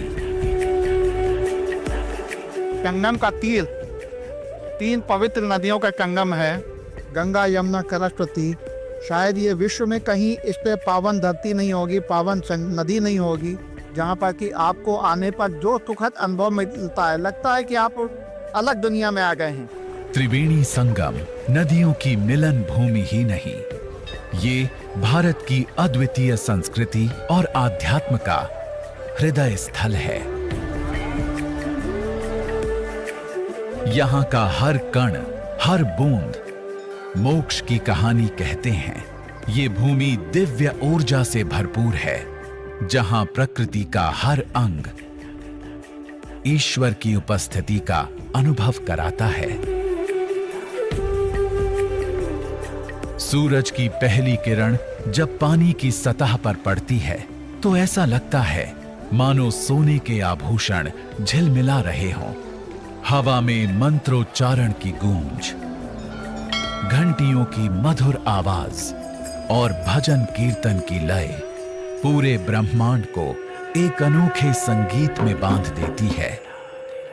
ये वो जगह है जहां आत्मा अपने भीतर के तूफान को शांत करती है। ये संगम उन लाखों तीर्थयात्रियों का गंतव्य है जो यहां अपनी आत्मा की शुद्धि और मोक्ष की कामना लिए आते हैं। I am fascinated by the people, especially by the people, by the sadhu, by the yogi and the other people. Everybody are in the same place. I feel like in my home. It's like I church that for many years and I find it here. कि अगर कोई व्यक्ति अगर वो संगम में स्नान करता है तो उसके विचारों की शुद्धि होती है, उसकी अंतरात्मा की शुद्धि होती है और वो मोक्ष तक का रास्ता बना सकता है। त्रिवेणी में जब हमने स्नान किया है तो एक आध्यात्मिक की अलग ही अनुभूति हमें प्राप्त हुई है।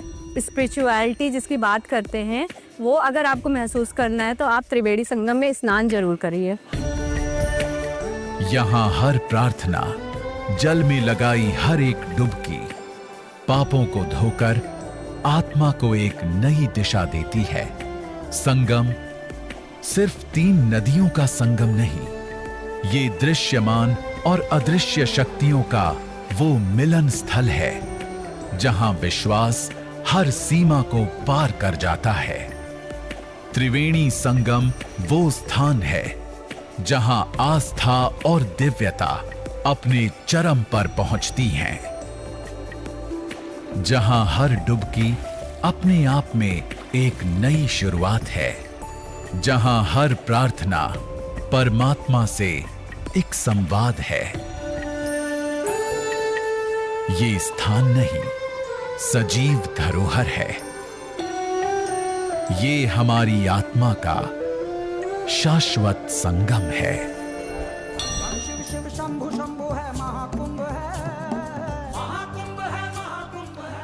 दूरस्थ ग्रामीण अंचलों से लेकर देश के हर छोटे बड़े शहर से और यहाँ तक कि दुनिया के कई देशों से श्रद्धालु इस समय संगम पर क्यों आए हैं, इसका आभास आपको हो जाएगा जब आप संगम के महत्व के बारे में जानते चले जाएंगे। संगम का महत्व और महाकुंभ का महत्व, इस पर हम लगातार बात कर रहे थे। डॉक्टर उषा कुंभ के महत्व पर अपनी बात को रख रही थी। मैं चाहूँगा कि आप अपनी इस बात को पूरा करें तो हम प्रयाग के कुछ और महत्व दर्शकों के सामने रखेंगे। ये संगम स्थली को देख करके मुझे भगवत पाद आचार्य शंकर कहते हैं कि भगवान शिव के जो त्रिनेत्र हैं, उनके तीनों नेत्र 3 गुणों को धारण करते हैं। तो श्वेत रंग और श्याम रंग की यमुना और श्वेत रंग की गंगा, और उनका जो तृतीय नेत्र है वह सरस्वती के रूप में वह संगम का विधान करते हैं। इसलिए संगम की इतनी महानता है कि त्रिवेणी के रूप में भगवान का दर्शन करने से ही हम संगम स्नान हो जाता है। ये संगम का महत्व है। और हमने जो कुंभ की बात कही, कुंभ की चर्चा हमारे चारों वेद करते हैं। अथर्ववेद में कहा गया, काले मनः काले प्राणः काले नाम समाहितं कालो ही सर्वस्वेश्वरो यह पितासीत प्रजायते। तो काले तपः काले ज्येष्ठम काले ब्रह्म समाहितम। तो काल ही ईश्वर है, काल ही सब का कारण है। परम देव काल सर्वत्र व्याप्त है, और काल से जल दिशाएं और काल से सूर्य भी उदय को प्राप्त होते हैं। तो काल क्या है? जो पूर्ण कुंभ काल के ऊपर रखा हुआ है। तो भरा हुआ जो घड़ा है कुंभ का, यह विश्व ही घड़ा है, और काल ईश्वर है। उस काल रूपी ईश्वर के ऊपर यह विश्व रूपी घड़ा समाहित है। यही हमारे सृष्टि का गम है, यही अमृतत्व है। एक पंक्ति और मैं कहूँगी, यही कुंभ का जो अमृतत्व है, जो छलकता है, जिससे जड़ जगत सिंचित होता रहता है। क्या जड़ जगत में गंगा सूर्य सब आ जाते हैं? है सुधाधारा सारे शरण युगलांतर विगलित प्रपंचम सिंचंती पुनरपि रसाम नायमः सह स्वकु। तो ये प्रपंच का सिंचन करके जितने प्रपंच के, उसके बाद वह स्वयं उस कुंभ को पूर्ण करते रहते हैं। निश्चित ही हम इस पर और विस्तार से चर्चा करेंगे। आपके पास ये इतनी गहन शोध और रिसर्च है, इसको हम पूरा विस्तार से सुनेंगे, समझेंगे। इस सब के बीच में जब प्रयाग की बात होती है तो प्रयाग का हमने आध्यात्मिक महत्व तो समझा, संस्कृति की दृष्टि से देखें, दर्शन की दृष्टि से देखें तो प्रयाग की ये जो भूमि है, इसका बहुत बड़ा योगदान रहा है। तो उस पर भी एक नज़र डालते हैं कि संस्कृति के लिहाज से, दर्शन के लिहाज से कितना महत्वपूर्ण प्रयागराज रहा। प्रयाग में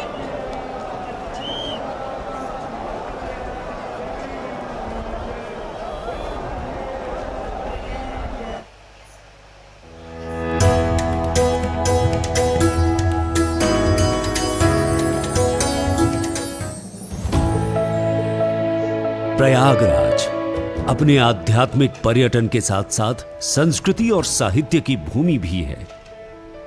ये वो धरती है जहां अध्यात्म ने अपनी छाप छोड़ी। आस्था ने अपने पंख फैलाए और संस्कृति और साहित्य ने अपनी जड़ें गहरी की। प्रयागराज का खान पान, रहन सहन सब यहां की संस्कृति को बयां करता है। यहां बनी इमारतें प्रयागराज के सांस्कृतिक सद्भाव का प्रमाण हैं। संगीत की गौरवशाली परंपरा को समृद्ध बनाने में प्रयागराज का उल्लेखनीय स्थान है। यहां की धरती पर संगीत रोम रोम में बसता है। यहां अनेक संगीतज्ञ और कलाकार हुए हैं जिन्होंने देश विदेश में ख्याति प्राप्त की है। प्रोफेसर साहित्य कुमार नाहर ने संगीत शिक्षा में महत्वपूर्ण भूमिका निभाई। बांसुरी वादन में पंडित हरि प्रसाद चौरसिया का नाम विश्व प्रसिद्ध है।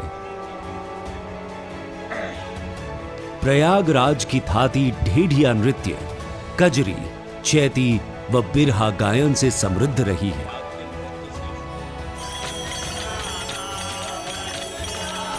प्रयागराज, जहां सरस्वती जो कि ज्ञान की देवी है, यहां अदृश्य है और वो इस शहर में ज्ञान के रूप में ही प्रवाह होती है। इसी ज्ञान से प्रयागराज ने साहित्यिक दुनिया में अपना अलग स्थान बनाया है। ये वो जगह अर्थात तीर्थ क्षेत्र है जिसका वर्णन गोस्वामी तुलसीदास ने अपने महाकाव्य श्री रामचरितमानस में भी किया था। इस शहर ने संस्कृत, हिंदी और उर्दू, फारसी के कई बड़े साहित्यकार दिए हैं। यहाँ जितने बड़े नाम आप लीजिए, वो सारा एक पॉइंट में देश का एक बड़ा सेंटर ये हुआ करता था। तो लोग कहते हैं कि सरस्वती यही एक प्रगतिशील लेखन संकल्प था जिसमें भैरव जी, मार्कंडे, शेखर जोशी, अमृत राय, इस तरह के लोग थे। विवेचना की गोष्ठियां होती थी, बालकृष्ण राव थे यहाँ पर। तो वो पूरा साहित्यमय था उस समय। ये प्रयागराज शहर 19वीं सदी के अंत में और 20वीं सदी में हिंदी साहित्य का केंद्र बना। ये वो दौर था जब आधुनिक हिंदी आकार ले रही थी। भारतेंदु हरिश्चंद्र ने हिंदी साहित्य के आधुनिक काल के प्रथम चरण की नींव रखी, जिसे आज भारतेंदु युग के नाम से ही जाना जाता है। बाद में पंडित बालकृष्ण भट्ट ने हिंदी की प्रसिद्ध मासिक पत्रिका हिंदी प्रदीप का प्रकाशन शुरू किया। भारत में हिंदी राष्ट्रवाद की नींव इसी शहर में रखी गई थी, जिसमें सबसे आगे चलने वालों में पंडित मदन मोहन मालवीय का नाम उल्लेखनीय है। एक और व्यक्ति जिसने हिंदी भाषा के उत्थान और उसको राष्ट्रवाद से जोड़ने का कार्य किया, वो थे राजऋषि पुरुषोत्तम दास टंडन। पुरुषोत्तम दास टंडन को सन 1961 में और मदन मोहन मालवीय को सन 2015 में भारत के सर्वोच्च सम्मान भारत रत्न से विभूषित किया गया। आधुनिक हिंदी के दूसरे चरण को द्विवेदी युग के नाम से जाना जाता है, जिसके अग्रदूत महावीर प्रसाद द्विवेदी थे। महावीर प्रसाद द्विवेदी ने सरस्वती पत्रिका का संपादन करते हुए उसे एक लोकप्रिय पत्रिका बना दिया। हिंदी साहित्य के आधुनिक काल में द्विवेदी युग के बाद छायावाद का युग आया।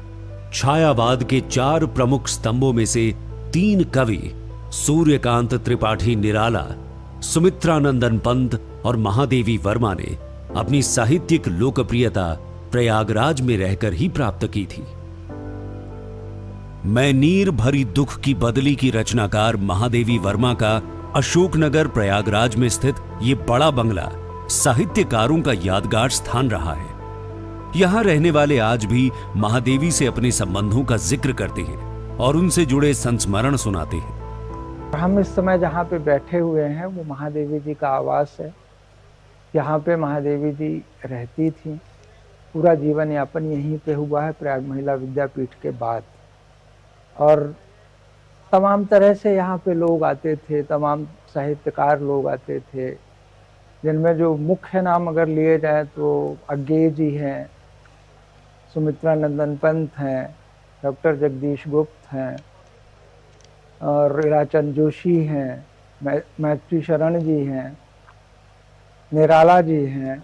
एक तरह से ये साहित्य का समागम का बहुत बड़ा केंद्र हुआ करता था उनके रहने तक। यहां कई प्रसिद्ध साहित्यकारों ने अपनी रचनाएं की हैं। हरिवंश राय बच्चन की मधुशाला ने न केवल कविता को एक नई दिशा दी, बल्कि भारतीय साहित्य को वैश्विक पहचान दिलाई। श्री हरिवंश राय बच्चन ने अपने लाइफ के कुछ समय यहाँ पे बिताए हैं इसी मकान में। उन्होंने अपनी यहीं पे ऑटोबायोग्राफी लिखी थी मधुशाला, जिसमें उन्होंने अपने कुछ पल यहाँ के भी लिखे हैं। साथ में मेरे दादाजी का भी जिक्र किया है, श्री सिद्धनाथ सिंह का। सूर्यकांत त्रिपाठी निराला का जीवन दारागंज में गुजरा। उन्होंने अंतिम श्वास यहीं लिया। गुनाहों के देवता उपन्यास के लेखक धर्मवीर भारती का भी दारागंज से नाता रहा है। इनके अलावा प्रोफेसर रामचंद्र शुक्ल, भगवती चरण वर्मा, सुभद्रा कुमारी चौहान, राम नरेश त्रिपाठी जैसे साहित्यकारों की एक लंबी फेहरिस्त है, जिन्होंने प्रयागराज की साहित्यिक परंपरा को बहुत समृद्ध किया। प्रयागराज में उर्दू साहित्य के दिग्गजों की भी एक लंबी सूची है, जिसमें अकबर इलाहाबादी और फिराक गोरखपुरी जैसी हस्तियां शामिल हैं। साहित्य, संस्कृति, सिनेमा, हर इलाके में इलाहाबाद का योगदान मुझे लगता है अप्रतिम है, जिसकी किसी भी दूसरे शहर से, किसी दूसरे जगह से तुलना शायद ही की जा सकती। प्रयागराज केवल एक शहर नहीं, ये हमारी सभ्यता का जीवंत प्रतीक है। ये सिर्फ एक नदी नहीं, बल्कि हमारी संस्कृति, साहित्य और आस्था का अथाह सागर है। प्रयागराज साहित्य और संस्कृति का अद्भुत संगम। शिव शिव शंभु शंभु है, महाकुंभ है, महाकुंभ है, महाकुंभ है। प्रयाग के बारे में जितना कहा जाए उतना कम है। प्रयाग शिक्षा की भी भूमि रहा है, एजुकेशन हब के तौर पर भी इसकी एक बड़ी पहचान रही, आज भी है। यानी अध्यात्म नगरी, जहां शिक्षा या मां सरस्वती की कृपा भी छात्रों पर, साहित्यकारों पर बरसती रही है। और बड़ी खुशी की बात है कि प्रयाग की भूमि के ही एक चर्चित साहित्यकार और प्रसिद्ध उद्घोषक संजय पुरुषार्थी जी भी मेरे साथ मौजूद हैं। संजय जी, प्रयाग की महिमा जितनी कही जाए उतनी कम है, क्योंकि आप प्रयाग की भूमि को जानते हैं, आप जिए हैं इसको। थोड़ा सा बताएं कि साहित्य रचना और शिक्षा के दृष्टिकोण से, क्योंकि हम आमतौर पर श्रद्धालु इसे भक्ति की भूमि मानते, जो महत्व का है भी, लेकिन कैसे ये शिक्षा की और साहित्य की भूमि है, वो भी थोड़ा रोशनी डालें। सभी दर्शकों को हमारा बहुत नमस्कार। और आज इस मौनी अमावस्या के पावन पर्व पर, महाकुंभ के अवसर पर, निश्चित रूप से तीर्थराज प्रयाग में जब अध्यात्म की बात हो, धर्म की बात हो, साहित्य और शिक्षा की बात ना हो, तो बात आधी रह जाती है। और अपने आप में यह बहुत महत्वपूर्ण बात है, जैसा कि अभी कुछ देर पहले हमारे दर्शक देख रहे थे कि साहित्यिक परंपराओं को किस तरह हमारे रचनाकारों ने आगे बढ़ाया है। उसी क्रम को, उसी श्रृंखला को आगे बढ़ाने के क्रम में वर्तमान परिप्रेक्ष्य में भी बहुत सारे हस्ताक्षर देश में तीर्थराज प्रयाग का नाम गौरवान्वित कर रहे हैं। और निश्चित रूप से यह जो महाकुंभ का पर्व है, इसमें अध्यात्म के साथ साहित्य का भी समावेश है, संगीत का भी समावेश है, सांस्कृतिक गतिविधियों का भी समावेश है। सब कुछ इस महाकुंभ को बड़ा करने में अपनी अपनी जो सामर्थ्य है उसको जनमानस तक लाता है, जोड़ता है और प्रयाग की समृद्धि से एक दूसरे को अवगत करता है। और इस वक्त आप जो तस्वीरें देख रहे हैं वो स्पष्ट तौर पर बताती हैं कि मौनी अमावस्या एक बहुत ही विशेष महत्व का दिन, जब संगम पर डुबकी लगाने की चाहत सभी श्रद्धालु रखते हैं और देश भर के श्रद्धालु। हम पुरुषार्थी जी जब दिल्ली से निकले तो उस समय भी देख रहे थे कि देश के अलग अलग हिस्सों से लोग जो हैं वो फ्लाइट के ज़रिए पहले दिल्ली पहुंचते हैं और फिर वहां से प्रयाग आने की उनकी उत्सुकता को समझा जा सकता था।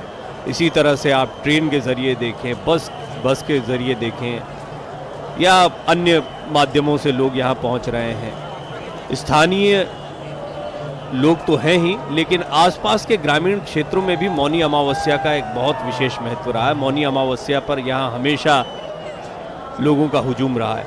लेकिन आज की मौनी अमावस्या, और आपने जीवन में कई और ऐसे आयोजन देखे होंगे यहीं प्रयाग में, इसमें कोई अंतर पाते हैं आप? स्वाभाविक सी बात है, यह तीर्थराज प्रयाग कहा जाता है और यहाँ ऐसे कोई भी धार्मिक आध्यात्मिक पर्व आते हैं तो स्थानीय लोगों का तो उसमें रुझान होता ही है। लेकिन आज का जो ये 144 साल के बाद महाकुंभ का आना और यहाँ तीर्थराज प्रयाग के लोगों का उसमें अपनी भागीदारी कर पाना, सहभागिता कर पाना और इसका सुख उठा पाना, ये अपने आप में बहुत ही महत्वपूर्ण है और उनके लिए बहुत ही सुख का भी विषय है। लेकिन हम सारे प्रयागवासी इस बात का भी विशेष ध्यान रखते हैं और ख़ासकर इस बार भी उस परंपरा को आगे बढ़ा रहे हैं कि हमारे जितने भी यात्री, जितने भी श्रद्धालु, जितने भी भक्तगण पूरे विश्व से चलकर तीर्थराज प्रयाग आ रहे हैं तो हम यहाँ पर मेहमान नवाजी का भी काम करने में अपने आप को बहुत आगे रखते हैं। आप जगह जगह पर देख सकते हैं, जहाँ से भी लोग चल रहे हैं, चाहे वो रेलवे स्टेशन हो, एयरपोर्ट हो, बस अड्डा हो, कहीं से भी लोग चल रहे हैं तो रास्ते में तमाम संस्थाएं और लोग निजी तौर पर भी लोगों के जलपान की व्यवस्था किए हुए हैं, खाने की व्यवस्था किए हुए हैं और किसी को ये महसूस नहीं होने दे रहे हैं कि ये अपने शहर से, अपने राज्य से दूर आए हैं। ये सिद्ध कर रहा है तीर्थराज प्रयाग आज कि हम भारतवासी हैं, हम एक हैं। जैसा कि आप बार बार कह रहे हैं, एक भारत नेक भारत श्रेष्ठ भारत की बात आप जो कर रहे हैं, उसका जीवंत उदाहरण इस समय तीर्थराज प्रयाग में देखने को मिल रहा है। यूनिटी, अनेकता में एकता स्पष्ट तौर पर दिखाई देती है। अनुशासन भी और साथ ही साथ में विश्व का सबसे बड़ा आयोजन भी जो इस वक्त प्रयाग की इस पवित्र धरती पर संगम के इस पूजनीय घाट पर हो रहा है।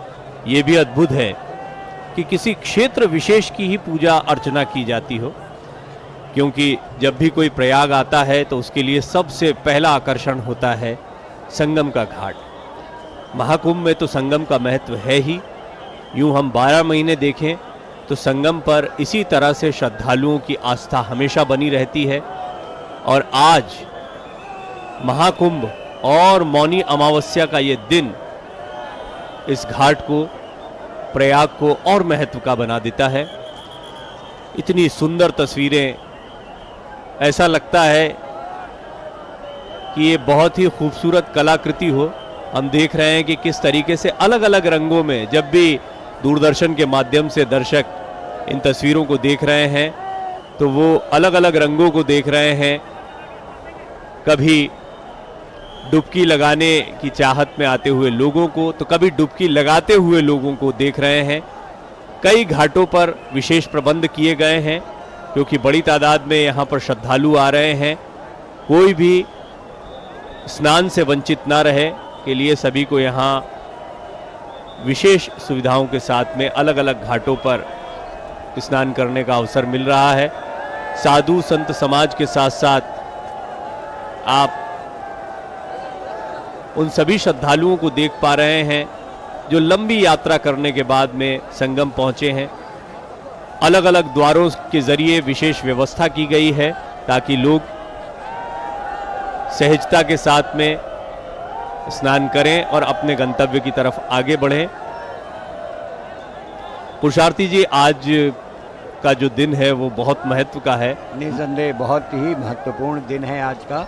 और जैसा कि हमारे दर्शक अपने अपने टीवी स्क्रीन पर देख रहे हैं, ये जो अपार जनसमूह लगातार इस उत्साह से अपने भाग्य को सौभाग्य में बदलने की चाह में निरंतर गंगा मैया के तट की ओर बढ़ रहा है, स्नान करना चाहता है।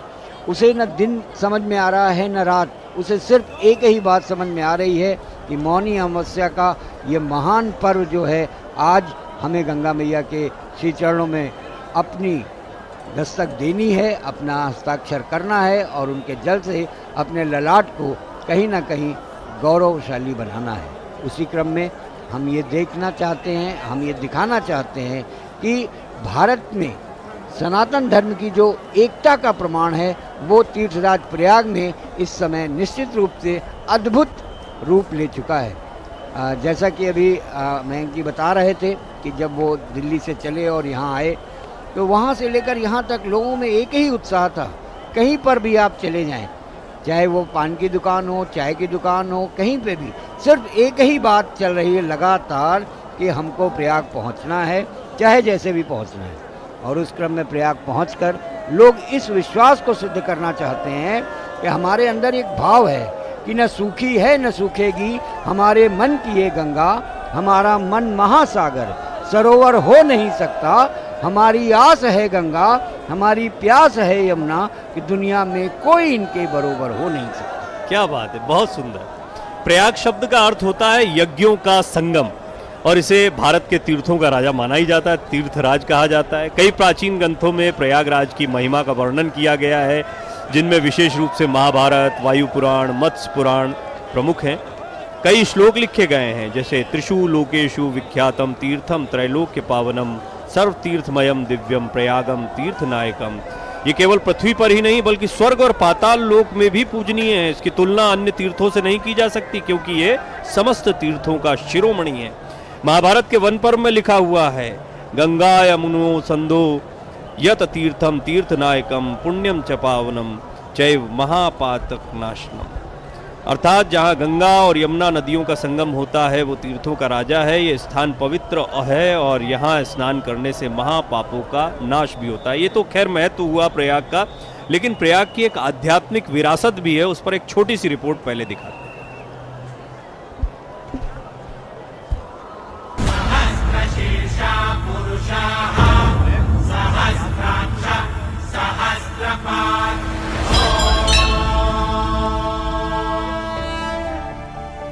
ग्रहणाम च यथो सूर्य नक्षत्राणाम यथा शशि तीर्थानाम उत्तमम तीर्थम प्रयागाख्य यमुनोत्तमम। अर्थात जिस प्रकार ग्रहों में सूर्य एवं नक्षत्रों में चंद्रमा श्रेष्ठ है, उसी प्रकार सर्व तीर्थों में प्रयागराज सर्वोत्तम है।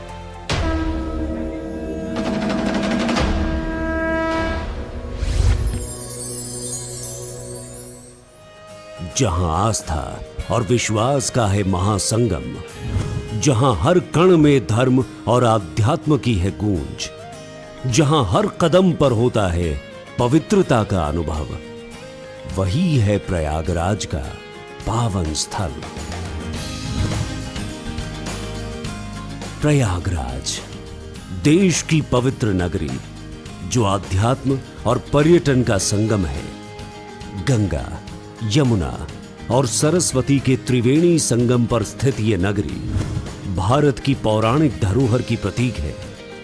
हिंदू मान्यताओं के अनुसार भगवान ब्रह्मा ने सृष्टि की रचना के बाद पहला यज्ञ यहीं पर किया था। सृष्टि की प्रथम यज्ञ स्थली होने के कारण ही इसे प्रयाग कहा गया। प्रयागराज प्राचीन ऋषियों की कर्मस्थली थी, जहां ऋषि भारद्वाज ने लगभग 5000 वर्ष पूर्व अपने शिष्यों को शिक्षा दी। ये ज्ञान का प्रकाश फैलाने वाले महान संतों की तपोभूमि भी रही है। प्रयागस्य प्रवेशाद्वय पापम नश्यति, यानी प्रयाग में प्रवेश से सारे पाप नष्ट हो जाते हैं। ये वही पवित्र स्थल है जहां हर वर्ष करोड़ों श्रद्धालु आकर अपने पापों का नाश करने के लिए स्नान करते हैं। ये प्रयाग की पावन धरती अमृत धरती है। जो इस अमृत रस में स्नान करता है उसे जुग जुगांतर का जो जाने में अनजाने में कष्ट हुआ है वो सब दूर हो जाता है। प्रयागराज की बहुत लंबी और अविस्मरणीय आध्यात्मिक विरासत रही है। ये स्थान भगवान राम, लक्ष्मण और सीता के वनवास के दौरान उनके प्रवास के लिए भी प्रसिद्ध है। जो हमारा प्रयागराज है, यहाँ पे तपस्वियों की भूमि है, संतों की भूमि है और सभी देवी देवताओं का वास प्रयागराज में रहा है। तो मैं समझता हूँ इस बार का जो महाकुंभ है बहुत ही सुंदर और स्वच्छ महाकुंभ है। यहाँ का आध्यात्मिक पर्यटन पूरी दुनिया के आकर्षण का केंद्र है। यहाँ भगवान श्री विष्णु अपने 12 रूपों में से एक वेणी माधव रूप में विराजमान है, जो प्रयागराज को और विशेष बनाता है। त्रिवेणी संगम पर आने वाले तीर्थ यात्री प्रयागराज में कई प्रतिष्ठित मंदिरों के भी दर्शन करते हैं। संत समर्थ गुरु रामदास जी द्वारा स्थापित तारागंज में श्री लेटे हुए हनुमान जी मंदिर में शिव पार्वती और नवग्रह की मूर्तियां हैं।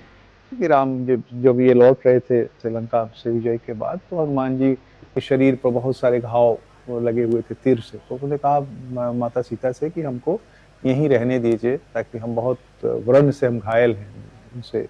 तो माता ने कहा ठीक है, आप यहाँ रहिए और गंगा आपका हर साल आकर के घाव धोएंगी और लौट जाएंगी। तो इसीलिए गंगा आके टच करती है हनुमान जी को, तब लौटती है, ऐसा मानता है। पास में श्री राम जानकी और हरित माधव मंदिर आध्यात्मिक वातावरण को और आध्यात्मिक बनाते हैं। श्री अलोप शंकरी देवी को समर्पित अलोप शंकरी मंदिर और नाग देवता का सम्मान करने वाला नाग वासुकी मंदिर भी लोकप्रिय हैं। दक्षिण भारतीय वास्तुकला का अनूठा नमूना शंकर विमान मंडपम भगवान आदि शंकराचार्य और कामाक्षी देवी की आस्था के साथ प्रयागराज का एक प्रमुख आकर्षण है। अक्षय वट, ये पवित्र वट वृक्ष जिसे हिंदू धर्म ग्रंथों में अमरता का प्रतीक माना गया है। हिंदू मान्यता के अनुसार भगवान राम, सीता और लक्ष्मण ने वनवास के दौरान यहां विश्राम किया था, तथा जैन धर्म के पहले तीर्थंकर भगवान श्री आदिनाथ को भी अक्षय वट वृक्ष के नीचे ही ज्ञान प्राप्त हुआ था। इसके साथ ही पातालपुरी मंदिर है, जो एक महत्वपूर्ण धार्मिक स्थल है। यहीं स्थित है सरस्वती कूप, जिसका अपना विशेष महत्व है। प्रयागराज के गंगा घाटों का भी अपना इतिहास है। दारागंज के दशाश्वमेध घाट का ऐतिहासिक महत्व है। इस घाट पर धर्मराज युधिष्ठिर ने 10 यज्ञ कराए थे। उसके पहले ब्रह्मा जी ने भी यहां यज्ञ किया था, इसीलिए इस घाट को दशाश्वमेध घाट कहा जाता है। यही दशाश्वमेध मंदिर है, जहां एक साथ 2 शिवलिंगों ब्रह्मेश्वर और दशाश्वेश्वर की पूजा होती है। सावन में इस मंदिर में विशेष पूजन का महत्व है।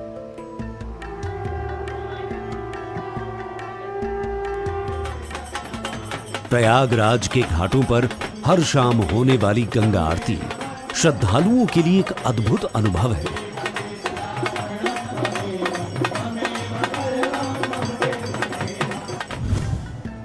प्रयागराज, जहां अध्यात्म, इतिहास और संस्कृति का मिलन होता है। यहां की हर यात्रा आत्मा को एक नई दिशा और जीवन को नई प्रेरणा देती है। ये नगरी सच्चे अर्थों में तीर्थराज है।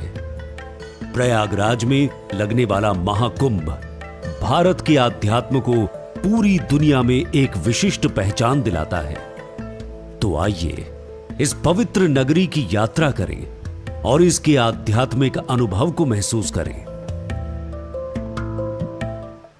शिव शिव शंभु शंभु है, महाकुंभ है, महाकुंभ है, महाकुंभ है। तो ये है पवित्र नगरी प्रयागराज, और इस प्रयागराज में ये महायज्ञ जारी है, जिस महायज्ञ में हर कोई अपनी अपनी आहुति देना चाहता है।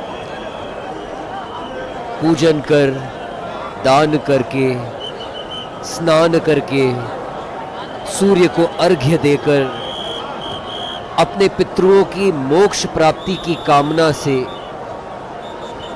इस महाकुंभ के लग्न में स्नान का विशेष महत्व है। महाकुंभ के दौरान किए गए स्नान को मोक्षदायक और पापों से मुक्ति दिलाने वाला माना जाता है। मान्यता है कि इस अवधि में संगम के जल में अमृत तत्व की उपस्थिति होती है। महाकुंभ के लग्न में स्नान करने से व्यक्ति जन्म जन्मांतर के पापों से मुक्त हो जाता है और दिव्य लोक की प्राप्ति होती है। कुंभे कुंभोद्भवम स्थानम सर्व पाप प्रणाशनम त्रिसंध्यायाम त्रिवेण्याम स्नात्वा पापः प्रमुच्यते। अर्थात महाकुंभ में त्रिवेणी संगम पर स्नान करने से व्यक्ति के सभी पाप नष्ट हो जाते हैं और उसे मोक्ष की प्राप्ति होती है। अयोध्या कांड का प्रसंग कुछ इस प्रकार से आता है कि जब भगवान राम सीता जी और लक्ष्मण जी सहित वनवास के लिए निकले तो सुमंत्र को विदा करने के पश्चात उन्होंने नाव से गंगा पार की, केवट को भक्ति का वरदान दिया, गंगा जी से आशीर्वाद लिया और प्रयाग पहुंचे। गोस्वामी जी कहते हैं, ते ही दिन भययु बिटपतर बासु, लखन सखा सब किन सुपासु, प्रात प्रात कृत करी रघुराई, तीर्थ राजु दिख प्रभु जाई। अर्थात उस दिन सभी ने वृक्ष के नीचे विश्राम किया, जिसकी पूरी व्यवस्था लक्ष्मण जी और सखा गुह ने कर दी। प्रातः काल नित्य क्रिया से निवृत्त होने के पश्चात प्रभु ने तीर्थराज के दर्शन किए। और इसी तीर्थराज में जो आज ये विहंगम दृश्य आप देख रहे हैं, करोड़ों की संख्या में दर्शनार्थी, श्रद्धालु, तपस्वी, साधक, योगी अपने अपने मन में अपनी इच्छाओं की पूर्ति हेतु, अपने पितरुओं की मोक्ष हेतु और अपने पापों के नाश करने के, पापों को नष्ट करने की मनोकामना लिए आज प्रयागराज पहुंचे हैं। मौनी अमावस्या का ये अमृत स्नान और ये सजीव दृश्य जो दूरदर्शन नेशनल के YouTube चैनल और प्रसार भारती के OTT प्लेटफॉर्म वेव्स पर आप देख पा रहे हैं। गोस्वामी जी ने तीर्थराज की संपन्नता के बारे में भी बताया है। वे कहते हैं, चारी पदार्थ भरा भंडारू, पुण्य प्रदेश देश अति चारू। अर्थात ये ऐसा पुण्य प्रदेश है जो चारों पुरुषार्थ, धर्म, अर्थ, काम और मोक्ष से परिपूर्ण है। यहाँ पदार्थ का अर्थ पुरुषार्थ है। तीर्थराज प्रयाग में अनेकानेक योगी, अनेकानेक संत, आध्यात्मिक गुरु इस महाकुंभ के दौरान आए हैं। जो श्रद्धालु यहाँ आते हैं वे साक्षी हैं। उन्हें ये सौभाग्य प्राप्त होता है कि वे नागा साधुओं के दर्शन कर पाते हैं, वे कई हठ योगी साधुओं के दर्शन कर पाते हैं। कई ऐसे संत हैं, कई ऐसे साधु हैं जिन्होंने अनेक वर्षों से अपना एक हाथ हवा में लहराते हुए ऊपर रखा है। कई ऐसे साधु हैं जो कई वर्षों से खड़े हैं, बैठे नहीं। कई ऐसे साधु हैं जो मौन हैं, कई वर्षों से जिन्होंने मौन धारण किया है। और आज विशेष रूप से मौनी अमावस्या का महापर्व है, तो मौनी अमावस्या पर मौन रहने वाले साधुओं का दर्शन, मौनी बाबा का दर्शन निश्चित रूप से कई पुण्य फलों को देने वाला है।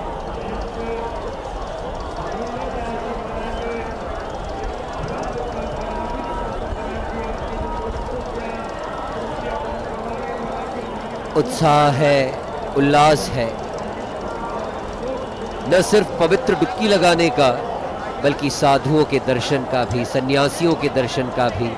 क्योंकि जैसे हमने पहले भी उल्लेख किया कि जो पुण्य गीता के श्लोक पाठ करने से प्राप्त होता है, जो पुण्य फल गोविंद की स्तुति करने से प्राप्त होता है, सूर्य को अर्घ्य देने से प्राप्त होता है, कोटि कोटि तीर्थों के दर्शन करने का फल जो होता है वो साधुओं के दर्शन मात्र से प्राप्त हो जाता है।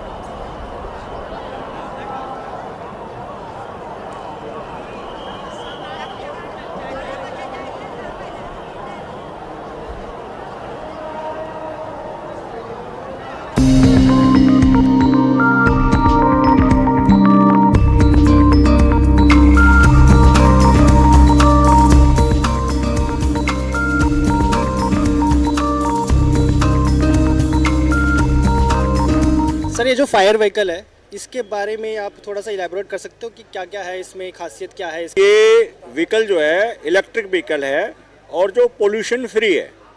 पोल्यूशन फ्री होने के साथ साथ ये कम खर्चे में ज़्यादा अग्निशमन कार्य करने में सक्षम रहता है। इसमें सबसे खास बात यह है, यदि कोई चीज़ कहीं फंसी है, किसी चीज़ को निकालना है, तो ये ट्विचिंग सिस्टम है जो 30 मीटर दूरी से किसी की चीज़ को खींच के बाहर निकाल सकता है। अगर किसी गाड़ी का एक्सीडेंट हो जाता है, उसमें यात्री फंसे होते हैं, तो ये हाइड्रोलिक कटर है। हाइड्रोलिक कटर है, इसको देख सकते हैं आप। इसके माध्यम से हम उसकी बॉडी को काट के उसमें फंसे लोगों को निकाल सकते हैं। ये ABC फायर एक्सटिंग्विशर है। इसमें जब किसी आग की सूचना मिलती है तो अगर इसको हम भेज दें तो ये किसी प्रकार की आग को बुझाने में सक्षम है। ये फिर